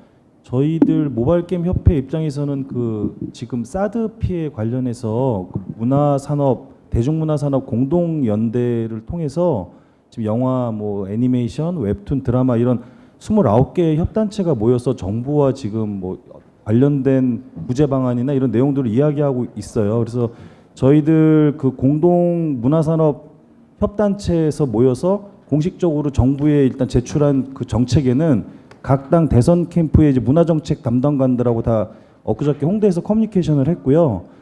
창작자를 일단 보호하자, 그리고 창작물을 보호하자는 입장이기 때문에 ICT하고 그 어떤 관련된 그 뭐 지금 현재 부처는 이제 미래부인데 이제 그쪽으로 실제로 이제 통합되는 걸 원치 않고 있습니다. 그리고 창작자의 창작 권한을 굉장히 보호해야 된다라는 게 이제 저희 협회도 그 뜻을 같이 하고 있다는 걸 좀 말씀드리겠습니다. 네, 그 질문에 대한 뭐 정확한 모든 답변은 아니지만 일부 상황을 파악할 수 있는 상황이 된 것 같고요. 우리 위 교수님 우선 발표자로서 코멘트 하실 사항 있으면 조금 짧게 답변 부탁드리겠습니다. 예. 까지 이야기 중에서 이제 신규 부처 이야기를 좀 여러 가지 이야기해야 될 것 같은데요. 기본적으로 우리가 오늘 뭐 4차 산업혁명에 대한 이슈도 그렇습니다만 한 가지 명료하게 이야기할 수 있는 것은 콘텐츠를 문화로서 이해하는 것은 이제 그만하자는 거죠. 10년의 시간을 문화부에게 10년의 시간을 준 것은 충분합니다. 또 다시 새로운 지금은 어떤 상황이냐면 저는 조금 우리가 역사적으로 또 보면 과거에 일제시대를 청산해야 되는 상황하고 똑같다고 생각을 합니다. 10년 동안 콘텐츠의 산업의 상황은 거의 뭐 일제 식민지 지배가 똑같이 처참하게 뭐 4대강 사업의 22조에 대부분의 재원 조달이 IT에서 나왔고요. 콘텐츠 IT에서 나왔고요. 최순실의 일당의 모든 어떤 먹이가 됐던 게 바로 문화부 쪽의 체육과 콘텐츠 쪽입니다. 자, 그러면 그런 구조를 바꾸지 않고 또다시 할 수 있는 게 가능한가? 그리고 제가 조금 전에 주제 발표에서 우리나라의 컨텐츠 산업에 왜 한류라는 그 이름을 쓰고 글로벌로 가능했었던가, 싸이의 기적이 왜 나왔는가를, 강남 스타일이 왜 기적이었던가를 저는 누누이 이론적으로 설명을 해드린 겁니다. 그것은 ICT의 기술적 기반이 있었기 때문에 그게 가능했던 이야기다. 과거에 1980년대, 90년대 비디오, 뭐 CD롬 이걸로 택도 없는 이야기였고, 그것은 우리나라가 4차 산업혁명에 있어서도 AI라든지 빅데이터, 로봇 이런 것들을 다시 지렛대로 해서 도약을 할 때 우리가 또 한 번의 중국 시장을 뒤흔들 수 있는 그런 파괴력이 나오는 거고, 그러면 과거 10년 동안 콘텐츠 산업을 말아먹었던 로직, 문화와 콘텐츠의 결합이라는 건 그만둬야 된다고 저는 주장하는 겁니다. 즉 ICT를 기반으로 한 가버넌스, 이게 맞다고 생각을 하고요. 그게 첫 번째 이슈입니다. 두 번째 이슈는 결국엔 독과점에 대한 이슈는 공통적으로 나오는데, 독과점에 대한 이슈를 강력하게 응징을 해서 제어를 해서 다음 정부 때는 콘텐츠 산업이 건강한 생태계에서 생존을 할 수 있어야 된다고 정말 명료하게 말씀드리는 겁니다. 우리가 지금 애매하게 이것도 좋고 뭐 문화부도 좀 문화부 나왔는데, 저는 문화부에서 산업기능, 그러니까 새로운 ICT 부처라는 건 어떤 말이냐면, 문화부에서 순수예술하고 순수문화 이걸 다 빼내고 그건 내버려 두고 체육관광 놔두고 산업적 분야는 다 떼내자는 겁니다. 잘라내서 ICT하고 결합할 때만이 우리가 4차 산업에 주도할 수 있는 글로벌 슈퍼파워가 된다고 생각을 하는 겁니다. 네, 명확하게 정리해 주셔서 감사합니다. 저는 좀 네, 여전히 네, 지금 반대 의견인데요. 네, 네, 네. 반대 의견이 아까 말씀하신 거로 충분할 것 같아요. 네, 지금 저희가 시간이 이제 마무리할 시간이니까 그렇게 정리하시고 혹시 30초 정도. 네. 네. 저 교육하고 일원형 쪽만 잠깐 말씀드리면 아까 제가 이제 부처들을 굉장히 많이 언급했는데 그 부처들을 저는 이제 안에 있는 부서를 통합하자는 게 아니고 그러니까 간단하게 하면 저는 교육부를 없애야 된다고 생각합니다. 왜냐하면 교육부를 들어가 보면 안에 있는 부서들이 전부 다 규제 부서들이에요. 딱 하나 빼고 평생교육국.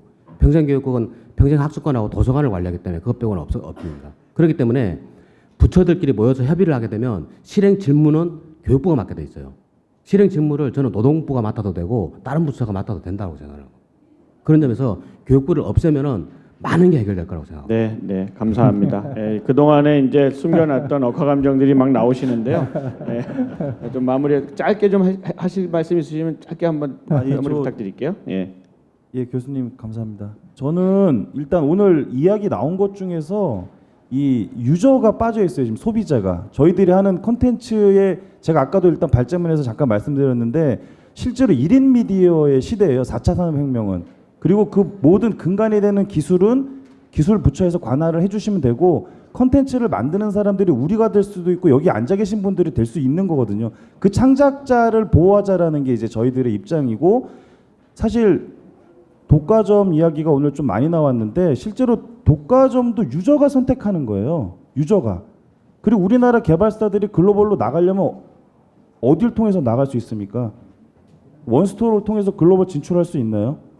그런 부분들을 저희가 정반대적인 실제로 개발자들 어려운 개발자들이 글로벌로 나가야 되는데 그 부분에 대한 우리 해외 진출은 어떻게 할 것인지 이제 그런 부분들도 저희가 다가오는 4차 산업혁명에 맞춰서 준비를 해야 된다라는 게 그 저희 모바일 게임 협회의 입장입니다. 네, 정확하게 이해됐습니다. 오늘 뭐 말씀 들어보니까 게임 쪽에 발표하고 게임 쪽에 토론하시는 분이 제대로 토론이 된 것 같아요. 문화부를 없애자, 아니 문화부에서 게임 빼자, 아니다 문화부가 해야 된다 이런 얘기가 있는데 아마 이런 논란은 향후 차기 정부에서도 지속적으로 얘기가 나올 것 같습니다. 오늘 여러 가지 좋은 이야기들 그리고 또 막판에 또 사실 좀 처음에는 좀 재미가 없을까봐 걱정했는데 막판에 너무 재밌어지는 경향이 있어서 조금 제가 죄송스럽습니다. 마무리하겠습니다.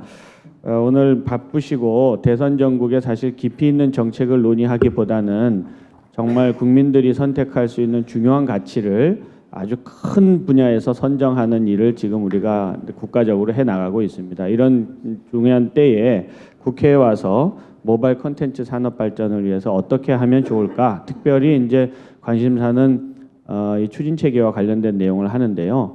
저는 오늘 이 말씀을 들으면서 느끼는 점이 우리는 참 소통하는 훈련이 너무 좀 부족하구나 이런 느낌을 가졌어요. 사실 여러분들 텔레비전 토론하실 때 보면 우리 5분의 유력 후보들께서 토론하는 실력이 저렇게 토론을 못하나 이런 생각을 하신 분들이 많잖아요. 저렇게 어떻게 그 이유가 뭐라고 생각하세요? 그리고 다음번에 좀 나아지고 오늘 저녁에 또 뭐 중요한 거 하신다던데 저는 그 이유를 하나로 봅니다. 토론은 사실은 내가 주장하는 바가 있으면 상대방이 알아듣게 하는 게 토론이 잘하는 거예요. 그리고 상대방이 내 설득에 넘어가도록 만드는 게 나한테 있는데 모두 자기 주장을 하는 거예요. 다 생각해 보니까 우리도 그 수준에도 못 미치는 것 같아요. 그래서 대통령 후보들을 비판하는 것보다 더 중요한 것은 공무원들은 왜 그 자리에 앉아서 그 일밖에 못하는가, 또 우리는 왜 우리 주장만 하는가, 그 사람이 알아듣게 하려면 어떻게 만들어줘야 될까, 이런 고민들을 조금 더 했으면 좋겠어요.